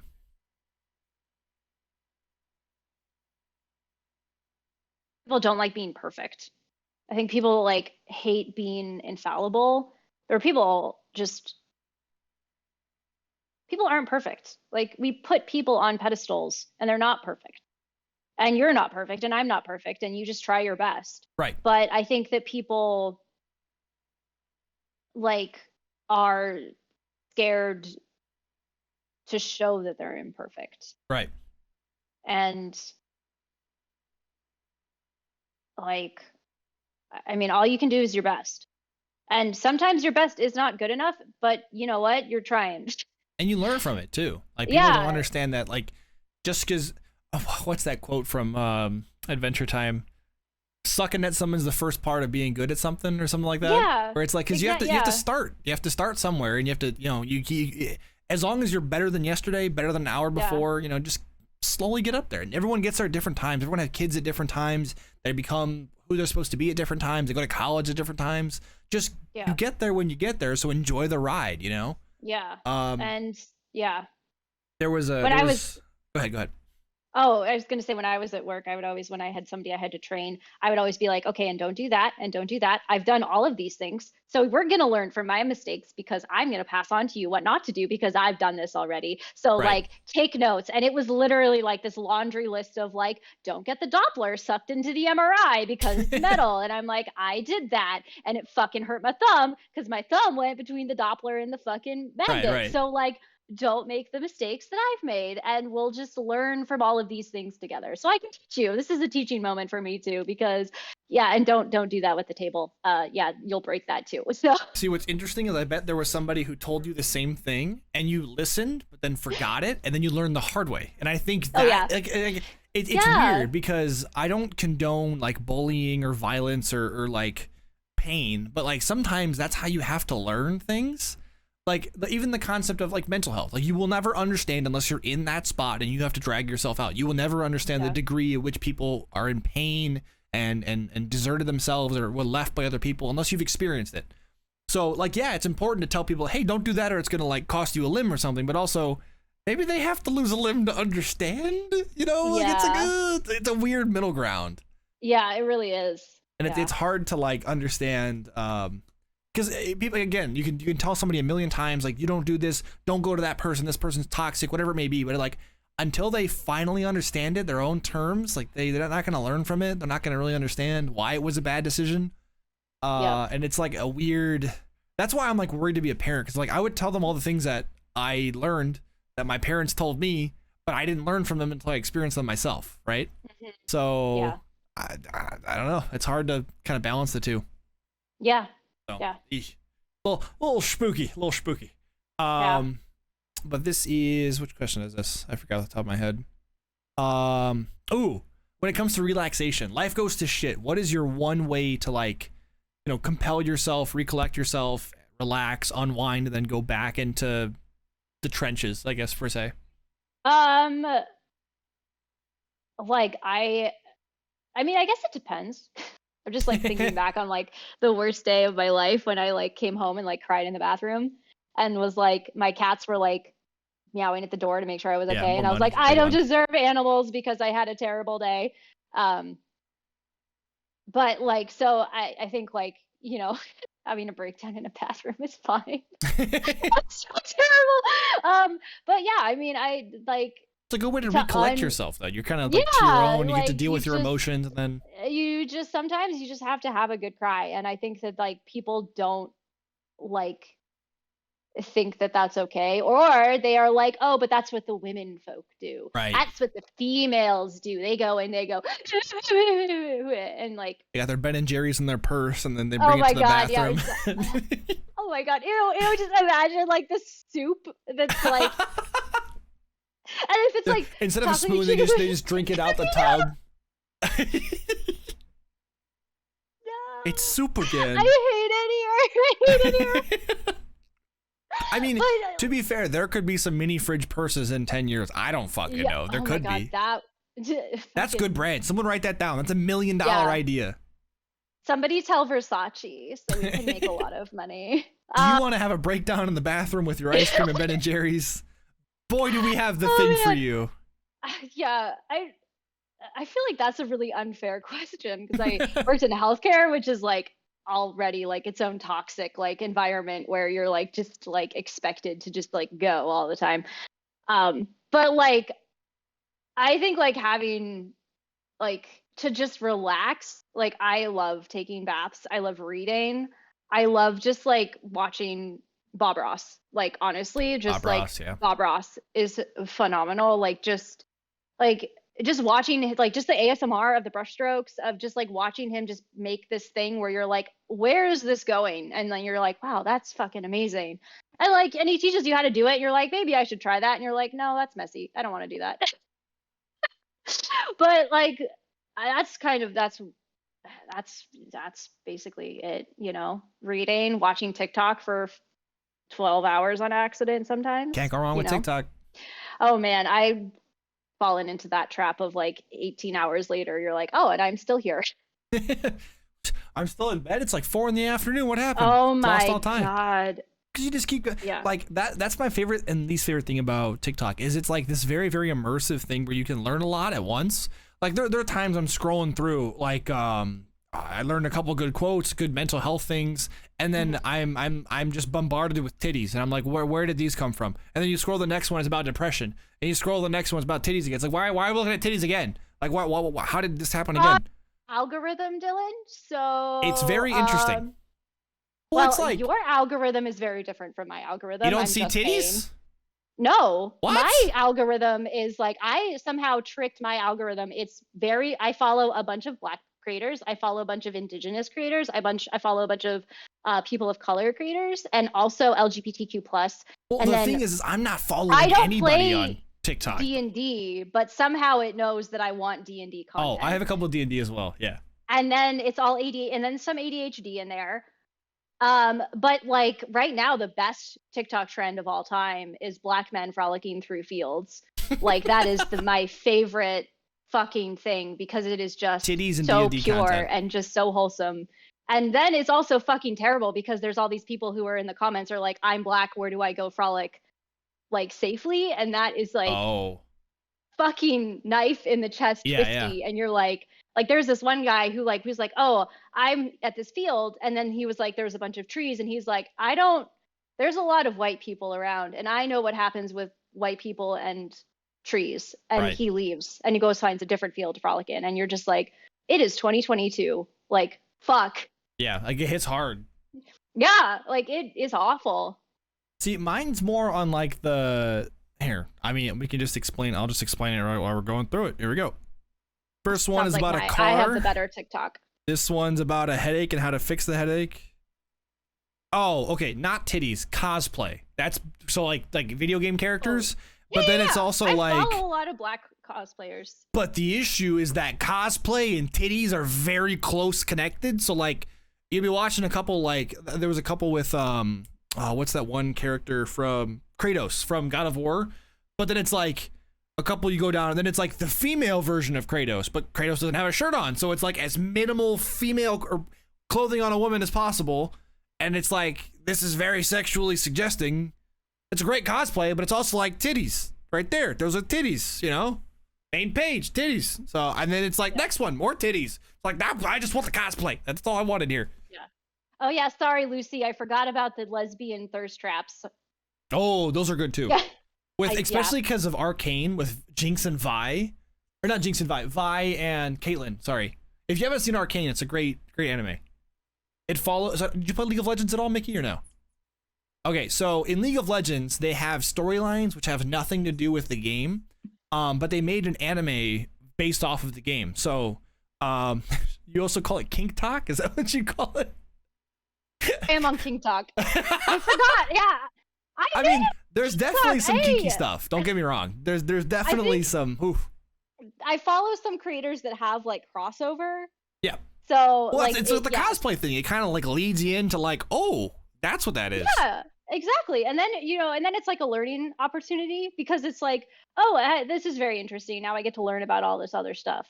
I like that, which is I use TikTok as a learning tool. Yeah. I don't it's fine. I love learning. So I just like that's why I follow so many people because I'm just like I follow like almost 1,000 people because I'm just like and then they follow me back and I'm like please stop following me. I don't do There's content. there's a oh god, one of these people that I follow is, again, I think on the male masculine side, not 100% sure, but they give really good like wardrobe tips, and I'm not a person who dresses very well, so I'm like, oh, like, this is really cool. So he's like grooming tips, like get a tongue brush, like basic things that I was never taught as a kid. I'm like, oh, this is really cool. Like, I have a tongue brush now because of that. I have like I have a morning and a night toothpaste because it convinces your brain that this is for the morning, it's morning time, brush your teeth, and this is nighttime to brush your teeth. So again, I had no idea. They're different flavors. It's from Dr. Squash. They have it's like an orange citrus morning to like start your day bright and early. And then it's like a melatonin based nighttime minty one. What? And I'm like, That's awesome. like, this is nighttime. It's nighttime, brush teeth, go bed. Or it's morning time, brush teeth, citrus, woohoo, you know? So it's like little dopamine chemicals. Like this is so cool. But one of them was talking about how he's like, are there like this person, but he's like, you guys have figured out that I am not straight. And is it because of all the clothing that I use? It's like, okay, so I'll swing that way. And then it's like, nope.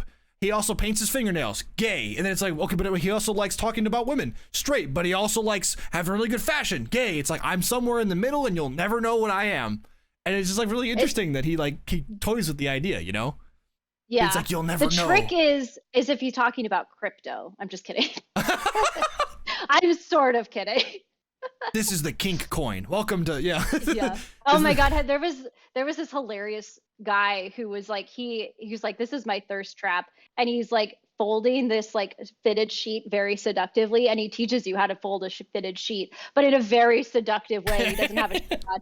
And you're just like halfway through there's all these like people who've like duetted it and they're all just like not paying attention and just staring at him and I'm just like this is the best. This is so funny. I love this. It's even like don't ask me the color of the blanket or yeah, something. He's like, yeah, like, don't ask me the don't color ask of the me. background. I don't know shit. My favorite is the have you seen the one duet with the African woman that's like her mouth starts watering? She's like, I want to talk to you. I don't know what just happened, but hi. I'm like, that's me right now. Goddamn. NFT Thursdays. Oh no. I have a theory on NFTs, which pyramid scheme. Okay, so yes. Here we go. That too.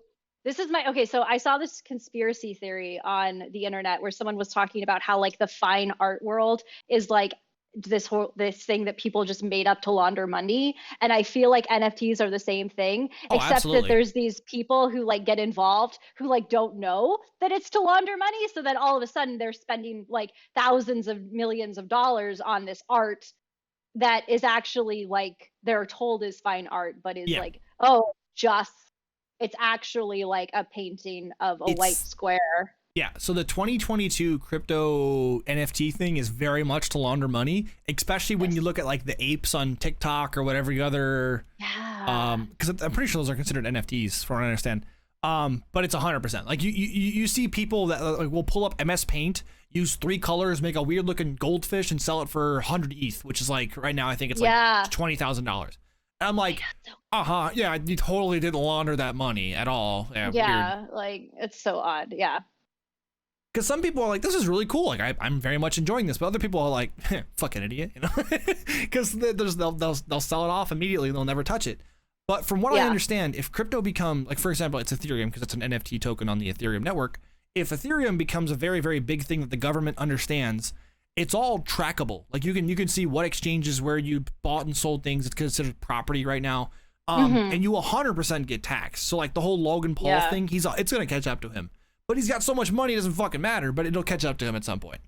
Logan Paul is like, I'm so glad you brought up Logan Paul because he is like such a fascinating person for me because really? Like legitimately, like this isn't talked about and I can't find like sources for this, but he allegedly had a friend next to him when he was opening these Pokemon cards who was like a Pokemon card expert who was like, oh yeah, that Bulbasaur card is worth $25,000. And it was not worth $25,000. Oh. So like what he did with the Pokemon card, like fucking boom unboxing that happened. Thing? Yeah. He, what he did with the Pokemon card, like fucking boom that happened, yeah, was I would not be surprised if like the FTC came in at some point and was like, The oh my god, so what you're the doing is like yeah, illegal. yeah. But So like no one talks about no, it, no, and it's so it's wild. the same thing with Gary V. How he was like he called up Mr. Beast, Logan Paul, and a couple of people that are worth like $20+ million, and like, hey,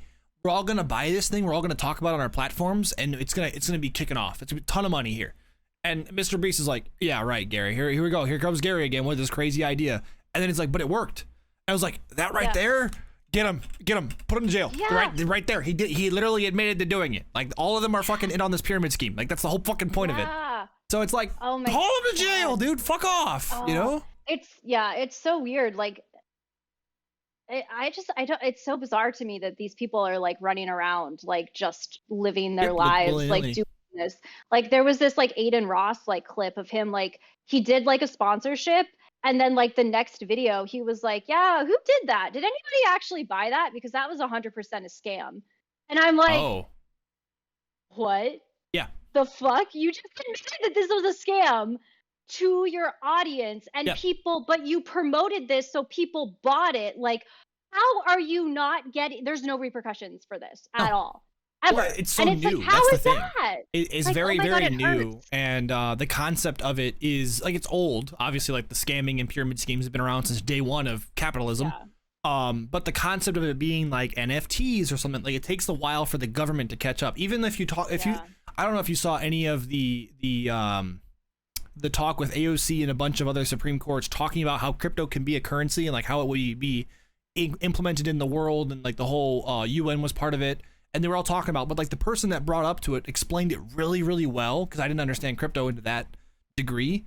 But like they had very good questions of like, how can this be overseen? How much power can the bank have? And like he's talking about how it's like it's a what's the word? The bank's not supposed to have any power over it. It's supposed to be its own currency. It's self-regulating, and they're like, we can't have that. And we're like, why not? Like, what's wrong with that? And we have to have some way to regulate it, and like it can't just regulate itself, because like it's basically code, and if the code gets hacked, then your money goes away. And it's like, well, it's the same with the banks, kind of. It's the same concept. It's just like how we value the dollar bill the way it is, and like it's a lot of interesting thought, because the reason why we value the dollar bill the way it is, it used to be backed by gold, but now it's not. So it's like, you know, kind of the same concept of, crypto could have value. It has value right now. But my favorite thing with crypto is like the people who are hardcore crypto fanatics that can't sell the coin because then it's considered property, but they also want it to become a currency so they can sell it and buy with it. But it's like, you know, it's like you want your cake and but you want to eat it too. And it's yeah. just like, it doesn't work that way. And I'm in the middle. I'm like, crypto's fun. I enjoy mining it and blah, blah, blah. But like, I want to still sell it and have money, you know? So I it's not a currency in my eyes yet, but if it becomes one, that'd be cool. But until then, I'll sell it. I think that crypto is like one of those things where I think that there's like legitimate crypto, but I think that there's also like so many scams right now because people see that they can just scam people that I think once that kind of balances out, it'll be viable. But right now I'm just like, I don't want anything to do with this. No, I don't blame you. Figure yourself out and then come back. Yeah. And some people, like if you early adopted Bitcoin fucking 10, 15 years ago, like you're worth a lot now because you sold it, right? Yeah. But at the same time, it's like, that's not going to happen for every coin. Like I think from what I understand, there's over like 300,000 different crypto coins, like just out there. And the only ones that I really know of are like Cardano, Ethereum, Bitcoin, Atom, something else, like 20 that I know off the top of my head. But it's just really interesting that there's so many that are useless because they call them shit coins. So they have no monetary value. They're not doing anything. Like the fact that Dogecoin is worth like, what is like 20 cents right now? Let me see. I think so. Yeah, that sounds about right. It used to be like 35 cents. Sorry, it's 8 cents. It finally tanked. Yeah, so I think it's because Ethereum and everything else went down. But like those are useless coins. Like the fact that it's even worth 8 cents is crazy to comprehend. But like when you look at Ethereum and Bitcoin, they're trying to do something, which is interesting to think about. But when you look at like what NFTs have been doing with Ethereum, it's very unfortunate because it's like dirty money because they're laundering it and NFTs, and it's like So I don't know what it really holds with it, but it's kind of cool to think about. Yeah, oh for sure. Like it's fascinating to watch, but like also just not having a horse in the race is like very like is just very much like you just kind of sit back and you're just like, let me just watch you guys implode. Like Right. I follow this guy on Twitter for his Pokemon Go content, which is like bizarre, but he got really into NFTs. And he was like one of those bros who was like screaming about NFTs like on Twitter. And it was just like, you need to calm down. Like you're not selling anybody on this because you're like, you're this now. And it's like, no, stop it. Like stop with the FOMO. I don't want it. Right. I don't want this. Like I have no interest. Absolutely, yeah. But some people are like, "Oh, this is so cool. It's a cool concept." But it's like, I don't want to risk my money on it, though. I like it's cool, and I want to see what happens. But like, also don't scream at me for like wanting to see what happens. Like Right. it's like 100%. Like it's like I want to be safe about this. Like I'm gonna be safe about it. Like I don't know. Yeah, it's whatever. It's one of those It things is I'm whatever. excited to see what happens the next, 20, 30, 50, 100 years. I'll be dead by the end of it, whatever happens. Yeah. But, it's cool to kind of think about. It'll be interesting to see if anybody ever goes to jail for it. Oh, like in our lifetime, 100%. It'll catch up. 100%, It'll catch up. I definitely think so. Yeah. So this is the last question that I have before handing it off to chat and everything else. What is a quote that you think everyone should live by? I like sent you like 4 quotes. Well, I'm not going to read them to stream. I want you to tell Oh my them. god. Pull them up. Now I have to find them. Okay. It's your interview. I'm not gonna that's equivalent to being like it's on my resume. It's like I didn't fucking read your resume. I sent you 5 pages of my life story, and he I read doesn't it all. even read it. But like, didn't even read the first sentence where it says that I'm 37. Right. Did you even read that I'm a Yes. Gemini? Yes. No. Yeah. See? I This also is read that Gemini you went to college characteristic. to be in neurology, but you've twitched over to coding as of recently.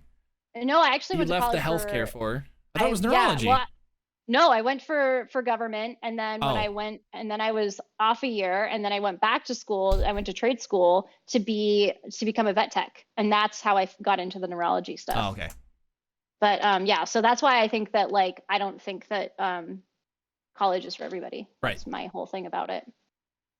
I have to pull up all of my favorite quotes because I've actually more than this. One that I really, really like, which is interesting, is spend some time with nature, let it become your good friend, which I think is a quote that everybody should live by. Go outside.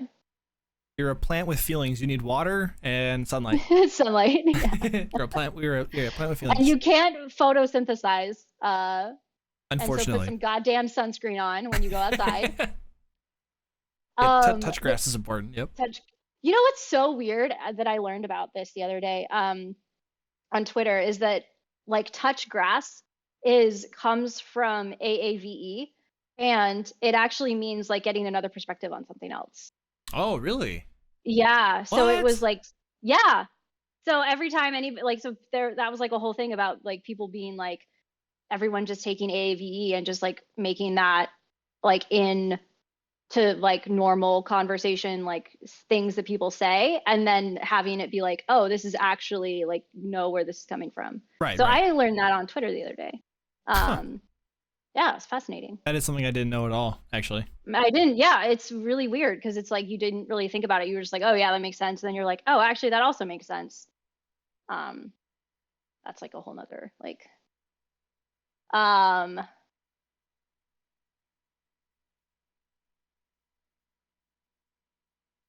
My other favorite quote, which is from a letter, which is don't search for answers which could not be given to you because you would not be able to live them. And the point is to live everything, live the question now. Perhaps then someday far in the future, you will gradually, without knowing it, live your way into the answer. And that's by Rainier Maria Rilke. I probably said that all wrong. But that is it's from like a really long letter that was written to a friend of his.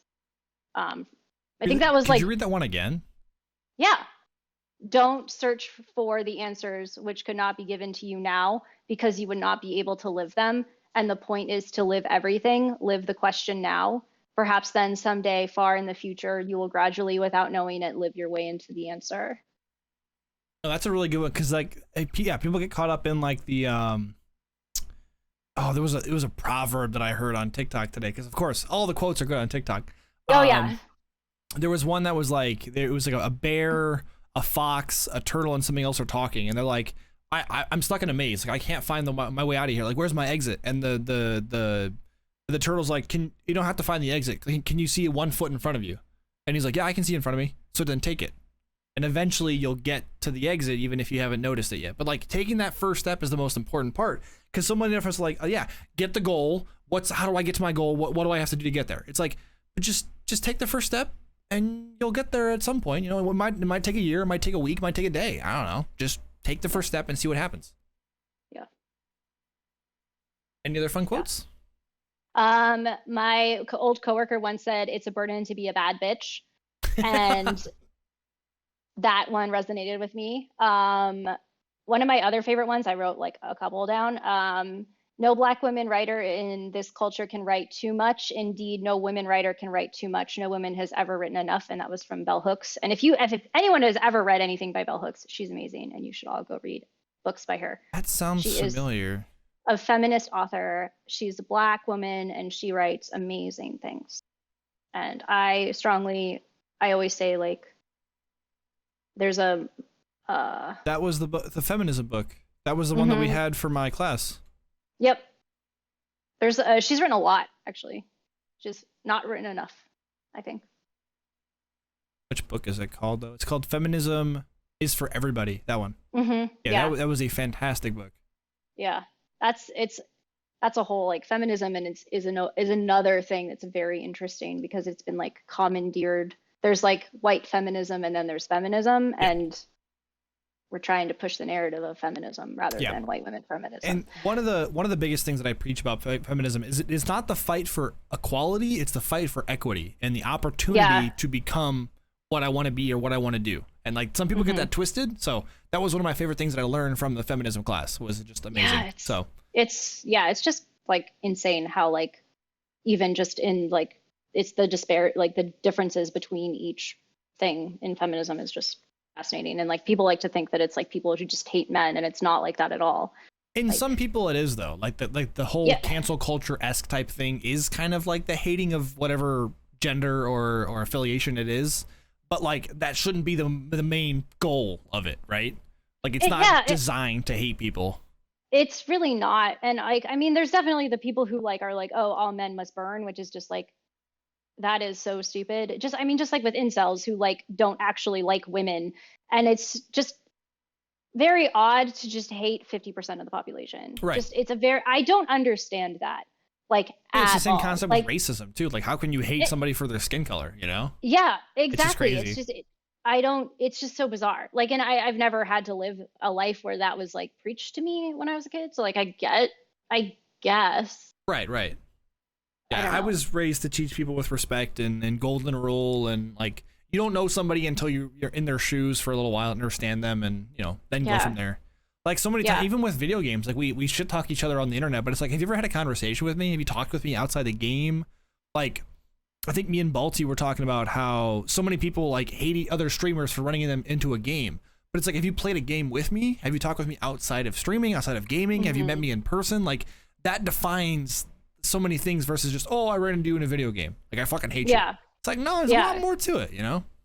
Yeah, it's very odd how just people like, I always see this like a lot more with like women streamers, like especially because there's not many at the very top. Like, there's only like 3 within the top 100, which is also fucking wild. And 2 of them are Pokimane and Amaranth, who are like the most hated women on the internet. See, I will never understand why Amaranth or Poki are hated.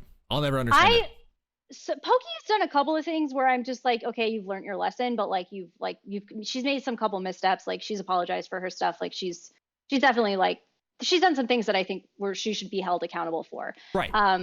And she's definitely like, I think she's very much somebody who you just, if you don't say anything about her, she won't come for you. But as soon as you like come for her, she will like just rip your face off because she's been on the internet because she's been on the internet for so long, and she has to be that way. But like, I mean, I can't really find anything on the internet about the like things that Amaranth has done. Like, I genuinely haven't. I could not find a scandal that she was involved in. No, most takes that she's had on Twitter are relatively like understandable. Like, you can see both sides of the story. Everything that she's done within Twitch guidelines have been allowed. The whole like there's a clip with Ludwig was like talking to Amaranth in his stream. Sorry, like he was typing in chat, and she was like, he's like, aren't you streaming right now? And then he like goes into her stream, and he's like, oh my god, I've caught you red-handed. do you watch other streams while you're doing ASMR and you see her go? I'm like, that's fucking genius. Like, that is the smartest thing I've ever seen. Like, what are you supposed to do? Like, you're entertaining somebody. You're just talking into, like, you're just sitting here going like this. It's like, you want to do something with your eyes, like watch something. Like, they can't hear your headphones. Like, just watch a movie, do something. And I mean, is it like disingenuous? Sure. Who the fuck, like, you're still watching it, you know? Yeah. Like, you're getting what the whole point of the stream was an ASMR stream. Like, what they do during it is fine. Her job's being done. She's doing everything within Twitch guidelines. If anything, that's the smartest fucking thing I've ever seen. Like, watching other streams, everyone does that. There's YouTube react streams and just chatting all the time.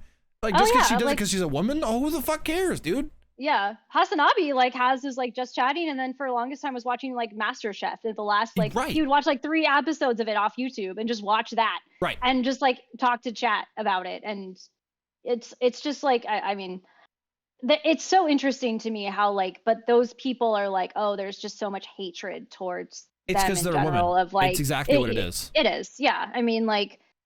There was like, I mean, Pokimane got like recently was like in like really hot water with like Ninja and another streamer. And like during this whole thing, like an article came out about how she was ugly because she wore too much makeup. Right. And it's like, who has ever written an article about Nick Merckx being like, he's ugly because he works out too much? Like, where is that article? Even like the height thing, I'm surprised people don't get more shit for being short or tall streamers. You know, like it's just weird. It's like, I don't know. It's very bizarre to me.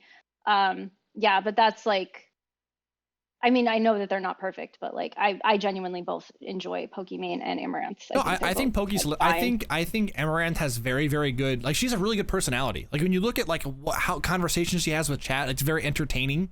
For me, the hottest take I've ever seen was, I don't know if you heard about the Dan Dangler thing, where she was feeling sick one day and she's like, Twitch, I don't want to entertain. I just want to watch a movie on stream today. It's like, I don't get sick days from being with Twitch. It's like, dude, you're self-employed by Twitch. Like, they're not going to give you a sick day. And it's like, but if you go into her streams, like actually watch what she does, most of it's just chatting or watching YouTube or sitting in a hot tub. Like, there's nothing wrong with that. But it's like, are you really working as hard as somebody who should get PTO? Like other jobs, right? It's like, no, you shouldn't. I mean, like, you make enough money. Like, I think she complained about it was like a $4,000 thing to help her pet get fixed or something. It was like something like a very terrible thing happened to her pet, and she's like, I can't afford it because I didn't get to stream today. I'm feeling sick. It's like, but how is that Twitch's fault? Like, I don't understand it almost felt like a level of entitlement. Like, you don't understand the position you were in. It screamed entitlement. Right. And some people were like, oh, you're just hating on her for being a woman. It's like, no, it's a bad take. Like, there's nothing, you know. It was a bad take. And it was like, also like, you can make a GoFundMe. Right. There's something called Care Credit. Like, there's all these things that veterinary hospitals can do to help you pay for your vet bill. And like, streaming someone else's content, like, I mean, just copyrighted content. Like, she could have just put up a stream and done like a react stream, but like, because it was copyrighted, like, that was the whole thing. I mean, the biggest thing that people do, at least in the hot tub stream, is they just put like a rerun. Like, just do the same stream from yesterday. Just do that. That's one way to do it. Like, there's so many solutions you can do that everybody's fine with. It's okay. Yeah. I felt like that, and then she just like doubled down on that too, which was like really hard to, and then she was like, I'm deleting the internet because I'm getting all this hate. And it was like, I'm not like seeing the DMs that you're getting, which I 100% believe that she was getting death threats. Like, really bad which ones. I don't think that anybody deserves to get those in their DMs. Like, that's a whole other thing.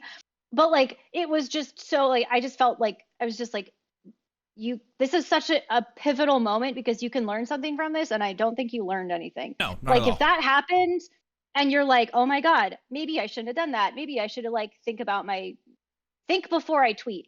And not a lot of people do that. Like, this should have been a drafts. Like, you just stay in drafts. But like that was hard to watch because I just remember like seeing her thing about her dog, and I was just like, you could have literally just put up a dono goal on your fucking stream. And or it's also like you're in such a good position. I don't know how many subs she has, but she always has 1K plus viewers. You know, like, she's definitely well off. I don't know how expensive her area is. I don't know how much money she saved. But if it's a matter of saving and not having that money on hand, you've just been too careless with it. I don't know. Yeah. Like, it's not like you're I mean, I'm sure she has a ton of high quality cameras. I'm sure she wears makeup every day, and like she definitely has the streamer etiquette. Like, she does it. She gets her self dolled up. She looks great every day for stream. It's a just chatting stream. Like, she's selling herself. Like, it's how business works. Like you Yeah. are the streamer, you sell yourself, whether it's like conversations, whether it's a stream like this where you have a whole overlay thing, questions, interviews. But if it's just chatting, typically you're the sellable object. I mean, not object, Yeah. but like you're the main compass of the. See, now I'm like twisting my own words. But like you want to look good for the camera. I want to look good for the camera. You know, like it's the whole point. Yes. And like the context of that is very, very important for just chatting specifically, especially if you're not like watching somebody else's content. Like it's just your camera, you know? And I think the concept of like, I need an off day, or I didn't get enough money from Twitch, they didn't give me money to help take care of my pets. It's like, do you think anybody else has that? Like, I don't know, like take a step back. Are you the only streamer that's having pet problems? Are you the only streamer that's sick today? I don't know. I think it was just a bad take, and that's okay. Oh yeah. I mean, yeah, there's so many, like there was another woman who like literally went on her viewers and was like, oh, I can't believe you're not subbed to me. It's $5. You should be subbed to me. And it was just like, please shut up. It's free. It's free content. Like right streaming now, is a free thing. Don't just stop talking. Like, please stop talking. Please stop. It's like, I've been live for 5 hours and you guys can't have 5 subs. Like, come on. Yeah. Like no, dude. God. No, it's, oh my, that was painful. That was so painful. And the crazy thing is the concept of it, like people don't learn from it. They don't learn and understand like, oh, this was a very entitled opinion or take that I have was very hot. You know, it's like, think about it for a second, you know?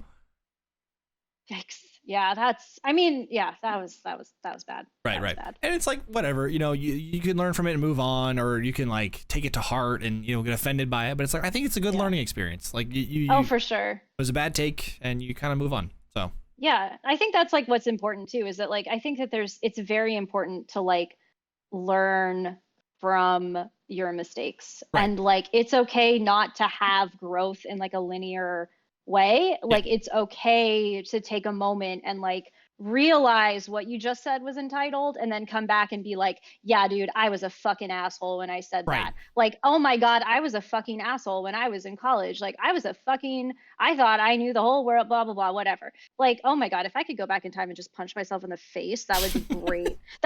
Yes, I would go back in time when I was 22 years old and just punch myself in the face and be like, stop being so you're fucking stupid. entitled. You're stupid. Like learn from this. You know? It's like, just chill the fuck. Just calm down. Just calm down. It's like, you're going to be okay. It's going to be fine. Right. Like just stop. Oh,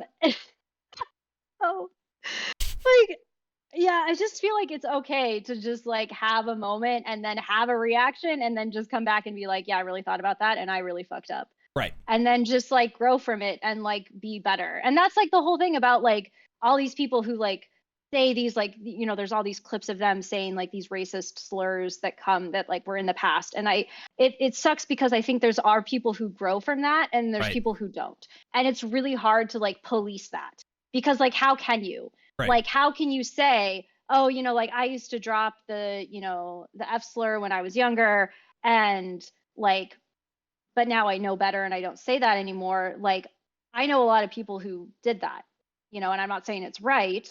I mean, my mom would have beat my ass if I said that word. Right. Jesus. But like, there's people who grew up saying those things. And then there's people who still continue to say those things and don't learn. Right. And so it's really hard to kind of like, because you know, like a 10-year-old clip of somebody could come up of them saying that. And it's like, yeah, I used to say that, but now I know better and I don't say those things anymore. And then you just almost keep apologizing. Right. And you can't almost ever move past it, which is just, it's so hard. It's so hard because I feel like that there is the ability for people to grow and be better, but then also like there's just, I don't know, it's very interesting. Like that whole thing with that, what was his name? That kid who was like 17 years old and he was like, got banned from Rare for like saying like really sexist things on air. He had like 30 million followers on YouTube. And it was like a huge deal. It's not ringing a bell for me. The most recent one was the rallied thing with stream. Yeah, it wasn't that person. Oh yeah, no, that was. Yeah, what's up, Barnes? How we doing today? It was like a couple months ago. Anyway, he got like banned off of like Rare games for like 3 years or for like a lifetime ban. And it's just like, I don't necessarily agree with these things because I feel like we should give people to like an opportunity to grow. And I think, but they have to show that they're actually growing. Was it the Valorant player? Is that the one you're referring to? What was his name? Yes, Valorant. What did I say? I don't remember. So Jam says that he got banned from Valorant for being ridiculously Yes, sexist towards yeah. women in his lobbies. Yeah. Churros got it. Churros got it. Show Yes. speed. See, but I don't think that was a learning mistake. I think that was just him. Like he had behind the scenes issues, like mental health things that needs to get sorted first before coming back. You know. Yeah, well, that's what I'm saying is that I think, but like, I think that we should give people grace to learn, but also like, there's people who just don't show us that they learn, which is it's so hard to like, who is the judge of that? Like, who's the judge, jury, and executioner of those things? Like, I don't know. I think there's a like in the heat of the moment, right? I know we all say some shit, but I think there's a difference between saying something to win a fight and saying something to inflict as much pain as possible. And I think he was going for the latter. He wasn't trying to like find a middle ground. It was more like, I know that you are a female or a woman. See, did it again. I know that you're a woman, and that I know what I can say to upset you in a way that offends everybody. And I said that. I think that's a bit of a difference. Like, it's no different if like I was talking to somebody who was African American and I used the N-word. I know that that word would inflict the most harm possible, and that's why if I wasn't trying to learn from the situation, I would say that to inflict pain. I think it's a bit of a different fight. You know what I mean? Yeah. Like, I think we all say shit when we're mad, but I think that when you're trying to inflict pain, then it's hard to come back from that and know that you were trying to inflict pain during the moment. That's true. But no, I'm sure that, a lot of people were talking about how this is uncalled for, very out of the blue. He doesn't do this very often. But some people also said that this happens all the time. So I think if it happens all the time, then he's never learned from it. He's never been held accountable for his actions. And maybe he comes back a year from now learning from his mistakes. But like right now, he hasn't fucking learned shit. So I think it was well deserved. It's hard to say because it's like just every specific case is specific. I think that one was just like, it was almost like it was just like they made an example of him and they were like, this will never happen again. We've gotten the problem. This one person was to blame for all. And it's like, no, that's not how this works. Like, agreed. Literally, agreed. like there's a clip of him like in a lobby, like a couple games before that, getting called the N-word by someone else. Right. So it's just like, and like obviously hurt people hurt others. So it's like, okay, but are you doing anything about that? Like, were you doing anything about those people who were being horrible to him? Or are you just being like, are you just making an example out of him? Because that's not helpful to anybody at this point. Like, you're just basically being like, we solved a problem. Right. And what scares me is that as a streamer, I see the clips, like not even out of context. I just see how often the racism and sexism takes place. When I was a kid, I didn't notice it at all. It was just like the thing that happened. But like now that I see clipping things, seeing them in the context of like, this was just out of the blue, somebody called me a slur or called me something offensive. Like, I noticed that more. I'm like, why isn't more action taken? Like, it's no different than 10 years ago. Maybe societal norms have changed, but like you can physically see the evidence and like take action, you know? Yeah. So I think that was the thing is that like 10 years ago, it wasn't like that. There was no ramifications. If you tried to correct someone, it wouldn't just like, they would just be like, whatever. Like, what are you going to do? You're just some bitch on the internet. Like, you don't have any power. Right. And it's true. Like, you just like, I mean, like you can report somebody to Xbox or PlayStation. Like at this point, like this was 10 years ago. So I was playing on Xbox. So you can report somebody, but like, really, like, it's not like you just basically block them and move on. Yeah. And that's like, basically, I think the kind of still at this point, what we're doing. And there's just, I don't know. It's just sad. Like, it makes me sad because like we have come really far, but we haven't come far enough. No. And it's like 10 years is not enough time for this to get better. No, not at all. Yeah, it's just, you wish that in 10 years it was like a lot better than what it is now. But I'm also seeing like, that's the issue with social media. I think that there's not that physical element. Like if you were to say shit like that in public, there are people that will gladly hit you. You know what I mean? And I don't think get that repercussion instantly from social media or from gaming online. And I wish there was an easier way to do it. Like if there was a way to, oh God, it happened at a major. There was a Call of Duty major a couple years ago where like somebody physically tried to get like not violent, but they were just saying slurs across, and he was immediately removed. Like that's great. Yeah. But like I wish every video game was like that. When you start saying shit, you're just removed, like gone. Yeah. Yep. Yeah. I wish there was like a I don't know. I know it happens with like bigger streamers with like racism or cheating or whatever. Like they can call somebody like, hey, get this person banned, and they get banned. Yeah. But like it doesn't happen. What if you don't stream? A large majority of people don't record or stream their games, and it happens on a daily basis. I could not imagine what happens to women that don't stream or record or play with people that stream or record. Like what happens like lower ranks where everyone's super upset about everything and they just say shit. It's like I wouldn't want to play at all, you know? Yeah. And I mean, especially I stopped Riot playing Games for knows that. that their community is Yeah. toxic. Oh, they totally do. And then they just like pretended it was fine and they're like, Yep. "Oh, we fixed the problem." And it's like, "No, you fucking didn't. Yep. Get back in there." And I literally follow another person. He's a black streamer and he had clips of people just being absolutely awful to him in lobbies. And he would be like, and he was doing like an update about it. Like this person, it was so horrible to watch just because it was like, oh my God, I just, this is so hard. I'm so sorry this happened to you. And this is awful that this is like, nothing is being done. And he sent the clips to, Oh, it's, are you back? yes, sorry. Okay. It's my Discord. He kept posting updates like that, like they haven't done anything. Like Yeah. they've done nothing. And it's So- just like, it was like, ugh. I know Riot has a system to it. They have like if you do it in chat, because there's no voice chat. There is, but it's terrible. They have a text chat where it's like you get a warning. I think you get 2 or 3 warnings, and then you get chat banned or chat restricted for like 5. You get 5 messages, and then every like 2 minutes you get a new message. Which is like, yeah, you said some stupid shit, you shouldn't be able to do that. But I think what there should be is they're like, if you like say a word, you should immediately be muted for the rest of the game. If you drop a full slur, like you should just be muted from the game. Like I don't know why there isn't a way to do that. I've never understood that. Like it doesn't make any sense to me. I don't know how that like, would be if stupid. They just have, like, it's 6 characters. It's not hard to figure out. Like, yeah, there's iterations of like different letters, or you can spell it with like an and symbol or like a 3 or whatever. Like, but like you can get creative. Just have a bot that says this is the 100 iterations of the word. Plug it in, and if they say it, just whole game, they're gone. I just don't understand why it's so hard. Yeah, the crazy thing was like I knew a person who was getting like harassed on Twitch by this like literally a 14-year-old. I don't know if I can tell this story.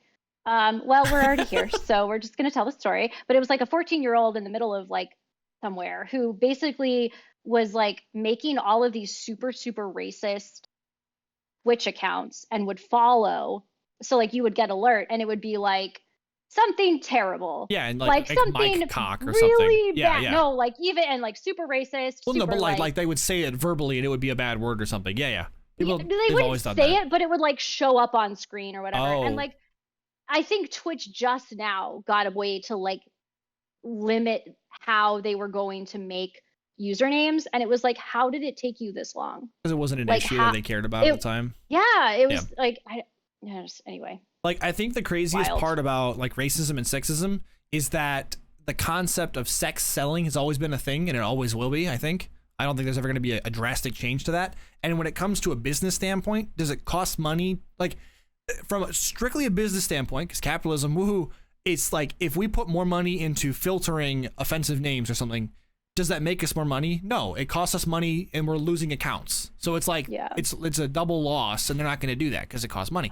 But again, that's where the integrity goes away from capitalism.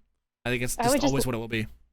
I would love to see like prostitution legalized. Like that would just be so great because then we could just tax it. Well, it's the same with marijuana. I wished it was across the. I would make so much money. That's right.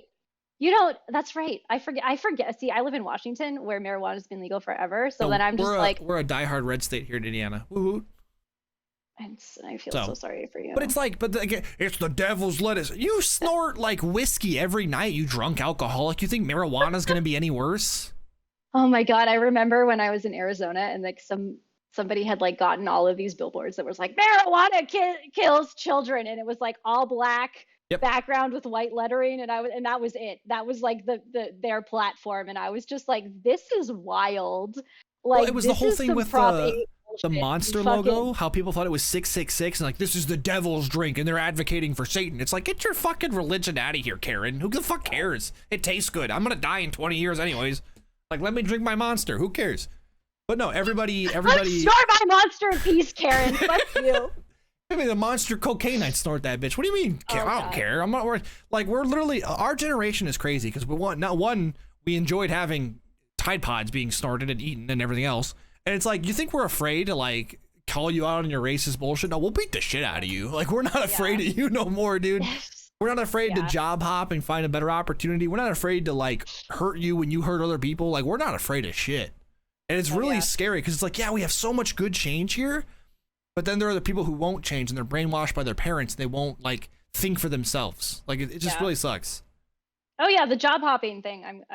So when I quit my job, I took like a 3 year break and then or 3 month break, sorry, 3 month break. And then when I quit officially, they relisted my job with a $10,000 signing bonus and $7 more an hour. And I was like,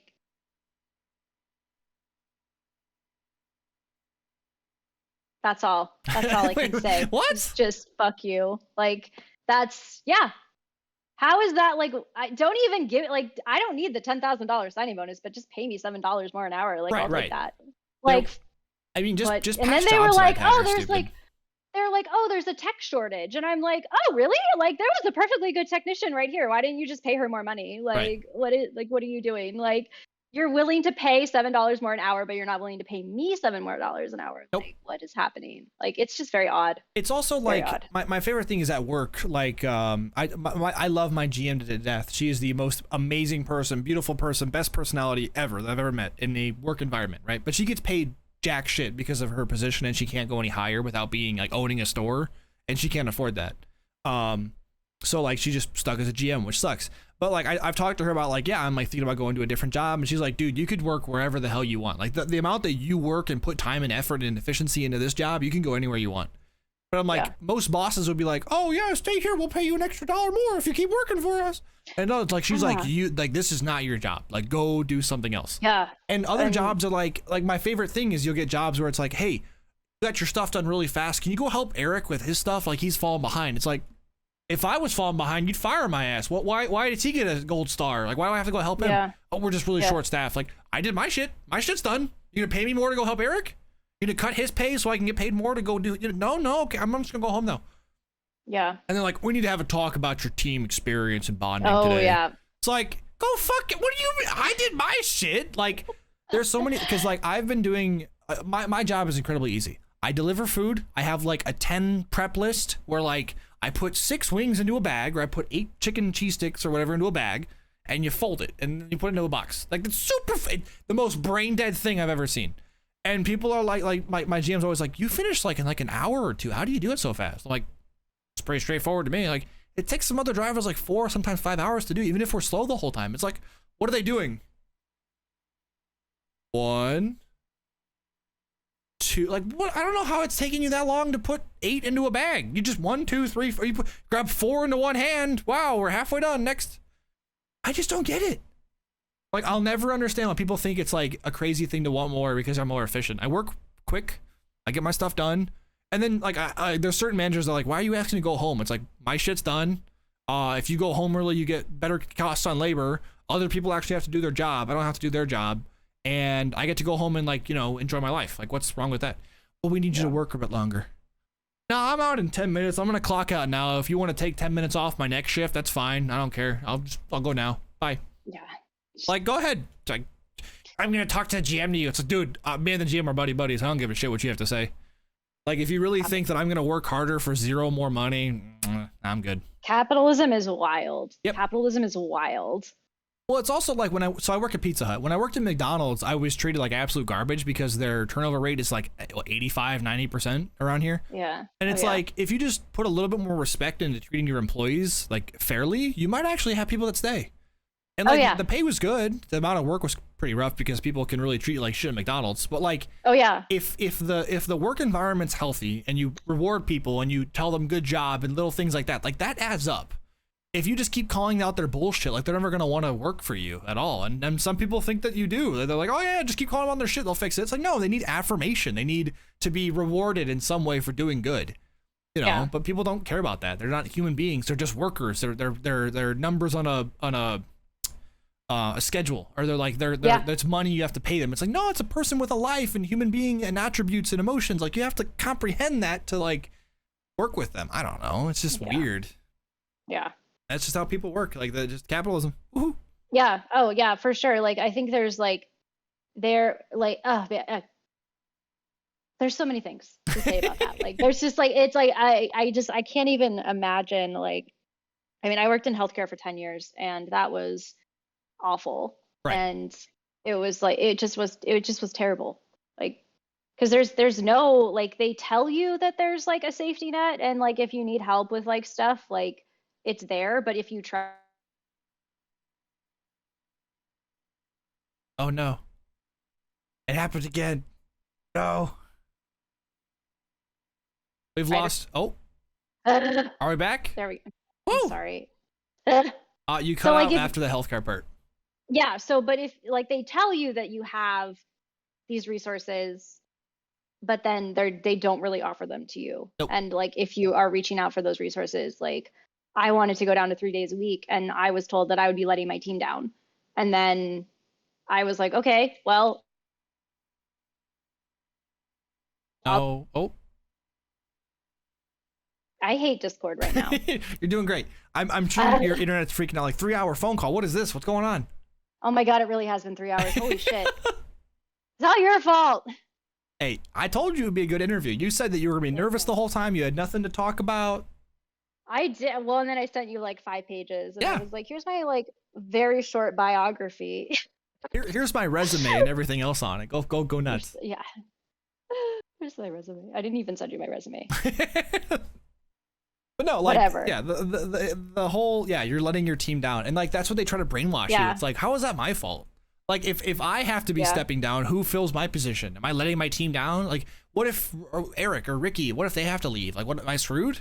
Like, are we screwed? Like, no, Yeah. I'd probably just have to haul more ass and get paid nothing more. So that's just life, you Yeah. know. So Yeah. And I'm that's sure like they'll that's adjust. what happened. Yeah, like that's what happened is that I was doing like the job of 3 people and not getting paid more, and then I was doing the job of 6 people and not getting paid more, and then I was like, my mental health just tanked. Yeah. Like I was just like in a position where I was like, I am completely checked out, and if I have to run anesthesia and I kill a patient, I'm gonna fucking have a nervous breakdown, and you're gonna have to call an ambulance because I'm gonna be in no way able to do anything. Right. Like I'm just gonna be a fucking mess because like. I'm not drama, but I'm dramatic. And if I'm going to have like a full on mental breakdown, it's going to be a full on mental breakdown. Yep. And like, I'm just going to try to save everybody from that. So I'm just going to leave. And that's what happened. Because Right. I just was like, I'm not. It's because they overwork you. I mean, it's just it's yeah. crazy. Yeah. Well, even like the mindset of like I have a couple like at McDonald's. It was like, oh, you kids are so emotional and you guys want so much. It's like, dude, just because you like licked the floor for food and got paid bare minimum doesn't mean I'm going to. I know my worth. I know that I work Yeah. harder than anybody else in here. I'm just not going to because you're not going to pay me more. There's no incentive. Why would I? Yeah. Like rolling my. It's like you just keep pounding your ass into the ground and getting tilted and stressed out because of what? Like because my team needs me. It's like fuck no. I Yeah. got a family I need to support. I have other people that need. Like to be treated well, not just fucking this job. I have a Yes, life I need outside the to- job. I need to provide a lifestyle that like my cats have grown accustomed to. That's how I live my life. Which of course they haven't had new toys in a while, which they need new toys. But Cats don't tell them are that. important. Cats are very important. They're the most important. I'm gonna open up the floor to anybody in chat that wants to ask any questions while we kind of come towards an end, but I think we've definitely gone off topic a couple times, which is okay. 100%. No, it's a good thing. I mean, like no interviews like straight one to one. If an interview's straight one to one and like nobody asks you personal questions, I feel like they're not gonna hire you in a good way. Oh yeah, for sure. like, Wait, was this a job interview? Yeah, so you're hired. Now you are my I think I was your stylist. yes stylist. Which is so. You didn't even have a onesie on when we started. I didn't. To be fair, I didn't even have everything set up correctly. My curtain wasn't there when I was starting the stream. I was like, I'm just running around. Okay, so favorite flower. Shampoo knows okay, so the flowers, if we're talking about the flowers in COD, the sunflowers are the coolest. I love the sunflowers. Oh, yeah. But there's in Capital, there's these little like I don't know what kind of flowers they are, but they are like little pots and they have bees Oh, buzzing around them and you can hear the bees if you actually pay attention to the flowers in the game instead of trying to kill everybody. You would see that there's bees and they actually buzz and you can hear them buzzing. I wonder if when that's you why go there. Capital's rendered so badly because they have bees running around with their own AI and stuff. You leave it alone. I will not touch the bees. They are good bees. And then there's also, I think when I was playing solos, I died because I was pointing out the poppies, but there was like a little thing of poppies by a tree. And I was like, oh my God, look at these poppies. Like, because I think in Super People, I was looking at the flowers and it's just like one kind of flowers, but in like Warzone, there's actually many different kinds of flowers. However, there's these pink, like really, I'm so glad somebody asked this question. Because there's these pink flowers that are on these stalks, and those are definitely recycled from Verdansk. And I want to know if those are actually endemic to the area of Caldera. I need a dev to answer that question for me. I don't know who to ask. I'll let you know if I get them on an interview one day. Yes, that I would love to know more about the flowers. Absolutely. That's I because I was like, I think you recycle these. You 100% recycle these from Verdansk, and I want to know if they are actually endemic to Caldera. So I mean, they probably aren't. From what I understand, Caldera's in no, not Russia. Isn't it in Ukraine? I think I thought so. it was in Ukraine. I don't know. Ukraine or wait. So was there or Warzone Caldera takes inspiration from real life locations? So the 5 locations that are it's a mixture. Okay. So there's the Royal Hotel in Honolulu. There's the Lorient Submarine Pen, which is I'm guessing subpen in France. There's the Halekulala Observatory in Maui, and then there's another one called the Hale in Honolulu. Okay, so that would make sense that they would be like tropical flowers. Okay, so then yeah, so it's not a real island, but the concept are just mixturing of. Okay, well then, like I feel like if they're just okay, well then now I feel really bad because there's so many other like historical, like not historical, but like there's so many OSHA violations in COD, and there's also like I watched Lucy jump off a roof yesterday, and nothing happened to him, and he would 100% have twisted his ankle if he actually jumped off a roof. Like, can we just like talk? So in Iron Trials, you have a higher jump radius, so you can jump from a higher place. Yeah, you'd shatter the hell out of your knees and ankles, and you'd just die. Yeah. As somebody who plays Destiny, who has like the jump mechanic of like a fucking glide, because you can just glide everywhere. So like, but that's also set in space. So I don't expect it to be I would realistic. love to see them create the concept of like the flying squirrels instead of parachutes. You just have a flying squirrel tarp. Like the yeah. So that like, would be but that's so what cool. most Navy SEAL 6 members have those when they go to like deep or high sky operations. They fly down. But like the concept of parachutes, fine, whatever, you use it anywhere. But like just jumping and then gliding and you having your gun out and you would just keep free falling towards them and shooting. I think it'd be pretty cool, pretty cinematic. But oh, that's great. I love that. What do you main in Destiny? I main Warlock. It's actually funny. I used to main when I played Destiny 1, I main Titan. The Titan Smash. Oh, for fuck's sake. You're good. Keep going. I can hear you, but the camera's being weird. You're good. Oh, maybe not. Hello? This is so funny. We gotta get you an Ethernet cable.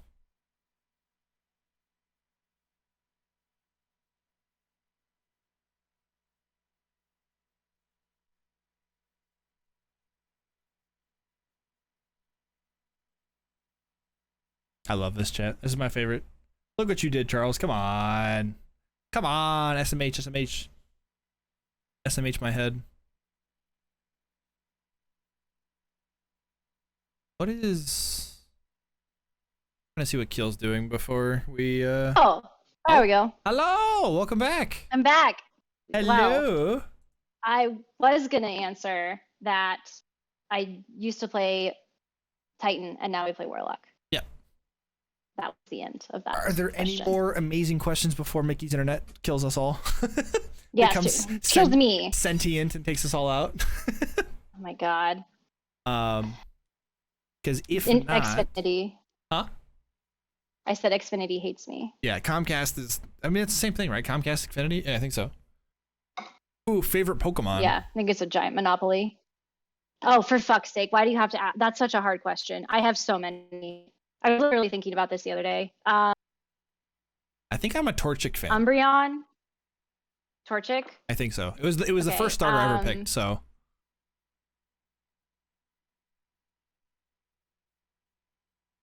Umbreon, Dratini, Dragonair, Dragonite, Rayquaza, Dialga, Jigglypuff, Wigglytuff, Mudkip, Charmander, and Charizard. You like Charmeleon? Shiny Charizard What? is S tier. Any EV evolution, really, because those are really good, except Leafeon. Leafeon is kind of a, I don't know what they did with that, but they need to fix Leafeon stats. Leafeon is so mid. It is. It really is. Like, it's not like for leaf attacks, there's like so many better options, like Roserade, Sceptile. Sceptile is good one. Well, like even Sceptile's Venusaur cool. is not even great either. It's just a super tanky. But yeah, Sceptile is good. There's not really great grass attackers. Torterra is just a fucking tank, so. Yeah, much damage. Wait, I think my favorite thing was I was watching J God play Pokemon on stream. Oh my god, my internet sucks. I just got a report from Streamlabs that my stream ended a half hour ago. I don't think so, mister.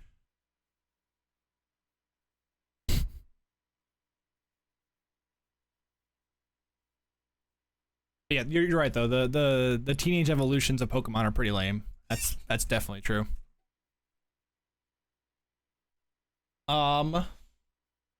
Any other fun questions? I have to pee again really badly, and I'm like trying to hold it in. But I think we're coming to an end here. I don't know if Mickey's gonna come back or whatever it may be. Fingers crossed, but I'm not too sure. Oh, she full left. Hold